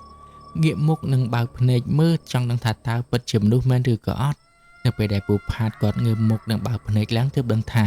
ការពិតគឺជាបរិះម្នាក់ដែលលក់ចាប់ភួយនៅមិនឆ្ងាយពីបរិយនឹងប្រមាណនោះទេព្រោះអីគាត់ធ្លាប់មកទីនេះគាត់បានឃើញបរិះម្នាក់នឹងហើយបរិះម្នាក់នឹងក៏ធ្លាប់មកកាលពីលើកទី1ដែរដែលគាត់បានឮសំឡេងមនុស្សធ្លាក់នឹងឯងហើយក៏ជាអ្នកដែលនិយាយប្រាប់គាត់ថានៅទីនេះធ្លាប់មានកម្មករធ្លាក់ស្លាប់នៅក្នុងបរិយនឹងអញ្ចឹងធ្វើឲ្យពូផាតនឹងក៏រៀងធូរទ្រង់បន្តិចប៉ុន្តែមាត់របស់គាត់វិញឡើងស្លេកសក់របស់គាត់វិញក៏ចាប់ផ្ដើមបាសឡើងជ្រងព្រោះអីគាត់ណាត្រូវបានខ្មោចលងសាហាវខ្លាំងពេកបន្ទាប់មកគាត់ក៏បាននិយាយប្រាប់ពីអ្វីដែលបានកើតឡើងចំពោះគាត់ហើយក៏ធ្វើឲ្យពូផាតនឹងរៀងកក់ក្ដៅបន្តិចដែរចំណែកឯបរោះដែលជាអ្នកលក់ចាប់ភួយនៅមិនឆ្ងាយពីបរិយនឹងគាត់ក៏បាននិយាយថារឿងនេះមិនមែនទៅតែកើតឡើងម្ដងចំពោះពូផាតទេសន្តិសុខដែលយាមកាលពីមុននឹងអីក៏ធ្លាប់បានខ្មោចលងដូចជាពូផាតអញ្ចឹងប៉ុន្តែគ្រាន់តែគេគឺមិនសូវខ្លាចដូចជាពូផាតនោះទេវាអាចមកពីខ្មោចនោះលងពួកគេនឹងមិនសូវខ្លាំងដោយពូផាតបានជាពួកគេ មិនសូវខ្លាញ់ចឹងហើយបានត្រឹមតែសុំឈប់ប៉ុន្តែមើលទៅពូផាតមើលទៅប្រហែលជាខ្មោចនោះលេងពូផាតឡើងម្ចាស់ដៃហើយបានជាពូផាតភ័យឡើងស្លេកមុខបែបនេះប៉ុន្តែយ៉ាងណាក៏ដោយវត្តមានរបស់បារម្ភនឹងគឺប្រៀបដូចជាព្រះមកប្រោះជីវិតរបស់ពូផាតចឹងនេះគឺជាអ្វីដែលគាត់បាននិយាយដោយខ្លួនឯងបន្ទាប់ពីបានដឹងរឿងថាពូផាតគាត់ត្រូវបានខ្មោចលងដូចជាសន្តិសុខដទៃទៀតហ្នឹងណាបារម្ភនឹងគាត់បានប្រាប់ឲ្យពូផាតនឹងកុំភ្លេចទៅស្រោចទឹកផងមើលទៅពូផាតនឹងប្រហែលជារស័យដាក់ឲ្យបានជាខ្មោចនឹងចេះទៅលងគាត់អត់ឈប់ហើយពូផាតដោយសារតែគាត់ខ្លាចគាត់ហ៊ាននៅម្នាក់ឯងហើយណាមួយអត់ទាន់ដល់ម៉ោងទៅផ្ទះគាត់ក៏ហ៊ានទៅចោលកន្លែងអញ្ចឹងគាត់ក៏បានសុំឲ្យបារម្ភអ្នកហ្នឹងគាត់មកអង្គុយកំដរគាត់ផងគាត់សុំបងហ្មងទាំងដែលបារម្ភអ្នកហ្នឹងប្រាប់ថាគាត់ត្រូវបិទតូបដើម្បីចូលទៅដេកចូលទៅពួនដែរព្រោះស្អែកហ្នឹងគាត់ត្រូវលក់ទៀតប៉ុន្តែដោយសារតែពូផាតគាត់ចេះតែអំបរពេកហើយណាមួយឃើញពូផាតហ្នឹងមុខឡើងស្លេកសក់ឡើងបាសជ្រងអញ្ចឹងណាបារម្ភអ្នកហ្នឹងគាត់ក៏អាណិតនៅកំដរពូផាតនៅក្នុងយប់ហ្នឹងទៅតោះតែស្អែកឡើងដល់ពេលដែលត្រូវបដូរវេនទើបបានពូផាតហ្នឹងគាត់ត្រឡប់ទៅផ្ទះរបស់គាត់វិញនិងអរគុណទៅដល់លោកពូដែលជាអ្នកលក់ដូរនៅចិត្តហ្នឹងណាហើយពូផាតគាត់ក៏បានចាប់ផ្ដើមសុំឈប់តាំងពីពេលហ្នឹងមកគាត់ឈប់ធ្វើការឲ្យព្រោះអីបើសិនជាគាត់ធ្វើការនៅនឹងទៀតប្រហែលជាគាត់ហ្នឹងភ័យស្លាប់គ្មានបានចាយលុយប្រាក់ខែអីហ្នឹងទេអញ្ចឹងគេក៏ត្រូវរើសកលអ្នកថ្មីដើម្បីយកមកដាក់ជំនួសពូផាតប៉ុន្តែគេសុំឲ្យពូផាតហ្នឹងជួយគេពី3ថ្ងៃទៀតសិនទៅទម្រាំតែគេរកអ្នកថ្មីបានណាប៉ុន្តែកុំថាឡើយពី3ថ្ងៃសូម្បីតែ2-3ម៉ោងហ្នឹងក៏ពូផាតគាត់អត់ព្រមដែរព្រោះអីគាត់អត់ខ្វល់ទេខ្មោចលងគាត់ហ្នឹងគឺសាហាវខ្លាំងពេកអញ្ចឹងគាត់គិតថាទោះបីជាគេបើកលុយឲ្យឬក៏មិនបើកលុយឲ្យក៏ដោយក៏គាត់អត់ខ្វល់ដែរប្រាក់ខែរបស់គាត់ហ្នឹងគាត់ចាប់ទុកថាចោលទៅហើយគាត់ក៏ដឹងដែរបើសិនជាគេបើកឲ្យគឺចេះតែយកទៅប៉ុន្តែបើគេអត់បើកឲ្យក៏គាត់អត់ខឹងគេដែរព្រោះអីគាត់គឺជាអ្នកសុំគេឈប់មិនមែនគេបញ្ឈប់គាត់ទេហើយណាមួយធ្វើឲ្យទាន់ដល់ខែគេទៀតជាពិសេសនៅពេលដែលពូផាតហ្នឹងគាត់នឹកឃើញទៅដល់អាខ្មោចហ្នឹងវាមកលងគាត់ស្ដែងអញ្ចឹងទៀតធ្វើឲ្យគាត់នឹងគិតថាទោះបីប្រាក់ខែ500ក៏គាត់អត់ធ្វើដែរគាត់សុំឈប់មែនតើហើយតោះពីពូផាតសុំឈប់ដោយសារតែគាត់រវល់តែភ័យផងអីផងហើយណាមួយអត់មានលុយទៀតអញ្ចឹងពូផាតគាត់អត់ទាន់មានពេលទៅរកព្រះសង្ឃឲ្យស្រេចទឹកឲ្យទេអញ្ចឹងគាត់ក៏ព្យាយាមស្វែងរកមុខរបរថ្មីទៀតព្រោះអីគាត់មិនអាចនៅដោយគ្មានការងារធ្វើបានទេបន្ទាប់មកគាត់ក៏ចាប់ផ្ដើមនឹកឃើញគំនិតមួយដោយសារតែគាត់ឃើញអ្នកនៅជិតផ្ទះជួលរបស់គាត់នឹងគេរត់ Passep អញ្ចឹងគាត់ក៏បានសួរនាំគេទៅគេប្រាប់ថាបើចាំបាច់មានលុយទិញ Passep ក៏បានដែរយើងគ្រាន់តែបង់រំលោះទៅហើយយើងទៅរត់ Passep រត់អីអញ្ចឹងដូចគេដូចឯងអញ្ចឹងណាដល់ពេលឃើញថាអូគំនិតនឹងល្អតាអញ្ចឹងពូផាតគាត់ក៏សុខចិត្តទៅបង់រំលោះ Passep ដើម្បីយកម្ករត់នឹងគេប៉ុន្តែពូផាតនឹងគាត់នៅតែសើយដដែលគាត់រត់ Passep មិនទាន់បាន 4-5 ថ្ងៃផងមិនទាន់បានស្គាល់ផ្លូវច្បាស់ផងស្រាប់តែត្រូវខ្មោចលងនៅពេលដែលគាត់រត់ Passep នឹងទៀតធ្វើឲ្យពូផាតហ្នឹងគាត់រត់ចោល Passep ដែលគាត់ទើបតែនឹងបងរំលោះនេះហើយដល់ទៅពេលអ្នកចិត្តខាងរបស់គាត់ដឹងថាពូផាតហ្នឹងគាត់ត្រូវខ្មោចលងពីបេតងអញ្ចឹងគេប្រាប់ឲ្យគាត់នឹងទៅរកព្រះសង្ឃឬក៏ទៅរកវត្តណាដែលល្បីថាមានព្រះសង្ឃខ្លាំងពូកែខាងស្រេចទឹកអីហ្នឹងឲ្យទៅជួយស្រេចទឹកចេញទៅបើមិនអញ្ចឹងទេមើលទៅពូផាតហ្នឹងគ្មានបានធ្វើការរស់ស៊ីអីទេបើគិតរវល់តែខ្មោចលងអញ្ចឹងថាយាមនៅបរិយកន្លែងមានខ្មោចងាប់ទៅថាខ្មោចលងប៉ុន្តែនេះសូម្បីតែរត់ Passep ហ្នឹងក៏ដឹកទៅប៉ះកន្លែងដែលខ្មោចចងកោហើយខ្មោចលងតាមផ្លូវទៀតនិយាយទៅពូផាតក៏ដឹកគេទៅតាមផ្លូវហ្នឹងវាស្ងាត់ដែរហើយគាត់អត់ដឹងថាផ្លូវហ្នឹងដើមឈើធំមួយហ្នឹងមានខ្មោចចងកោទេហើយគាត់ដឹកគេទៅលាក់ចុះគិតលួចគិតឲ្យនៅពេលដែលមកវិញនេះគាត់ដឹកខ្មោចមកវិញពួកគាត់មិនដឹងថាម្ដុំហ្នឹងមានខ្មោចណាហើយគាត់ចេះឆ្ងល់ដែរចុះអាណាគេមកឈរអីកន្លែងល្ងឹតក្រោមដើមឈើទៅតាមផ្លូវអញ្ចឹងប៉ុន្តែគាត់គិតថាជាមួយអញ្ចឹងគាត់ក៏ចិត្តអាដប់ទៅគេឲ្យទៅណាគាត់ចេះទៅនឹងតាមខ្មោចណាប៉ុន្តែនៅពេលដែលគាត់ដឹងថាខ្មោចនេះរត់បាសដៃបាសជើងតែសំណាងល្អ Passep គាត់នឹងអត់មានបាត់ទៅណាទេដោយសារតែគាត់ហៅគេឲ្យទៅជួយទៅគេក៏បានទៅជួយយក Passep មកវិញអញ្ចឹងទៅប៉ុន្តែពូផាតនឹងតែភ័យឡើងបាសសក់ជ្រងម្ដងទៀតហើយអញ្ចឹងបន្ទាប់ពីគេណែនាំឲ្យទៅស្រោចទឹកស្រោចអីហ្នឹងណាពូផាតគាត់ក៏លេងប្រដាប់ប្រដូចមុនទៀតដែរបើសិនជាមិនអញ្ចឹងទេងាប់ហើយខ្មោចលងគ្មានបានរកស៊ីអីទេហើយនៅពេលដែលពូផាតគាត់ទៅជួបជាមួយនឹងព្រះសង្ឃហ្នឹងព្រះសង្ឃបានមើលការទូទាយទៅឃើញថាពូផាតហ្នឹងគាត់មានរិស័យធ្លាក់នឹងកាយខ្មោចលងអញ្ចឹងលោកតាហ្នឹងបានស្រោចទឹកឲ្យពូផាតដើម្បីឲ្យជ្រះចង្រៃលើករិស័យហើយនឹងធ្វើខ្សែអំបោះការពារដើម្បីកុំឲ្យពូផាតហ្នឹងគាត់ភ័យទៅណាទៅណីហ្នឹងមានខ្មោចលងទៀតប៉ុន្តែពូផាតហ្នឹងគាត់អត់ទាន់អស់ចិត្តទេគាត់គិតថាត្រឹមតែខ្សែអំបោះថ្ងៃណាមួយគង់តែដាច់បាត់ទេអញ្ចឹងគាត់សុំរូបព្រះដែលត្រូវបានបញ្ចុះជាមួយនឹងមន្តអាគមឬក៏បញ្ចុះជាមួយនឹងធម៌ហើយនឹងដើម្បីការពារទៅដើម្បីគាត់នឹងមានអារម្មណ៍ថាវាស្ងប់ចិត្តធ្ងន់ខ្លួនជាងមុនបន្តិច អញ្ចឹងណាលោកតាក៏បានប្រគល់រូបព្រះតូចមួយធ្វើជាបន្តោងទុកឲ្យគាត់នឹងយកទៅធ្វើជាបន្តោងខ្សែកពាក់នៅពេលដែលគាត់ទៅណាមកណាហើយចាប់តាំងពីពេលហ្នឹងទៅលោកពុផាតនឹងគាត់ក៏បានធ្វើទៅតាមលោកតាប៉ុន្តែអត់ដឹងថាខ្មោចលងទៀតឬក៏អត់ទេបើសិនជាចង់ដឹងរឿងរបស់ពុផាតទៀតណាជាពិសេសចង់ដឹងថាតើពុផាតក៏រត់ផាត់ស្អែបការពីខ្មោចលងនឹងលងមិនខ្លះហើយតើបន្ទាប់ពីគាត់មានបន្តោងរូបព្រះនោះតែគាត់ត្រូវបានខ្មោចលងទៀតអត់ហើយពុផាតគាត់នៅមានភាគទី2របស់គាត់បន្តទៀតដូច្នេះកុំភ្លេចជួយចុច Subscribe អ្នកមួយផងដើម្បីតាមដានសាច់រឿងខ្មោចជាច្រើនទៀតដែលខ្ញុំនឹងនិយាយបែបលក្ខណៈជា podcast វិញម្ដង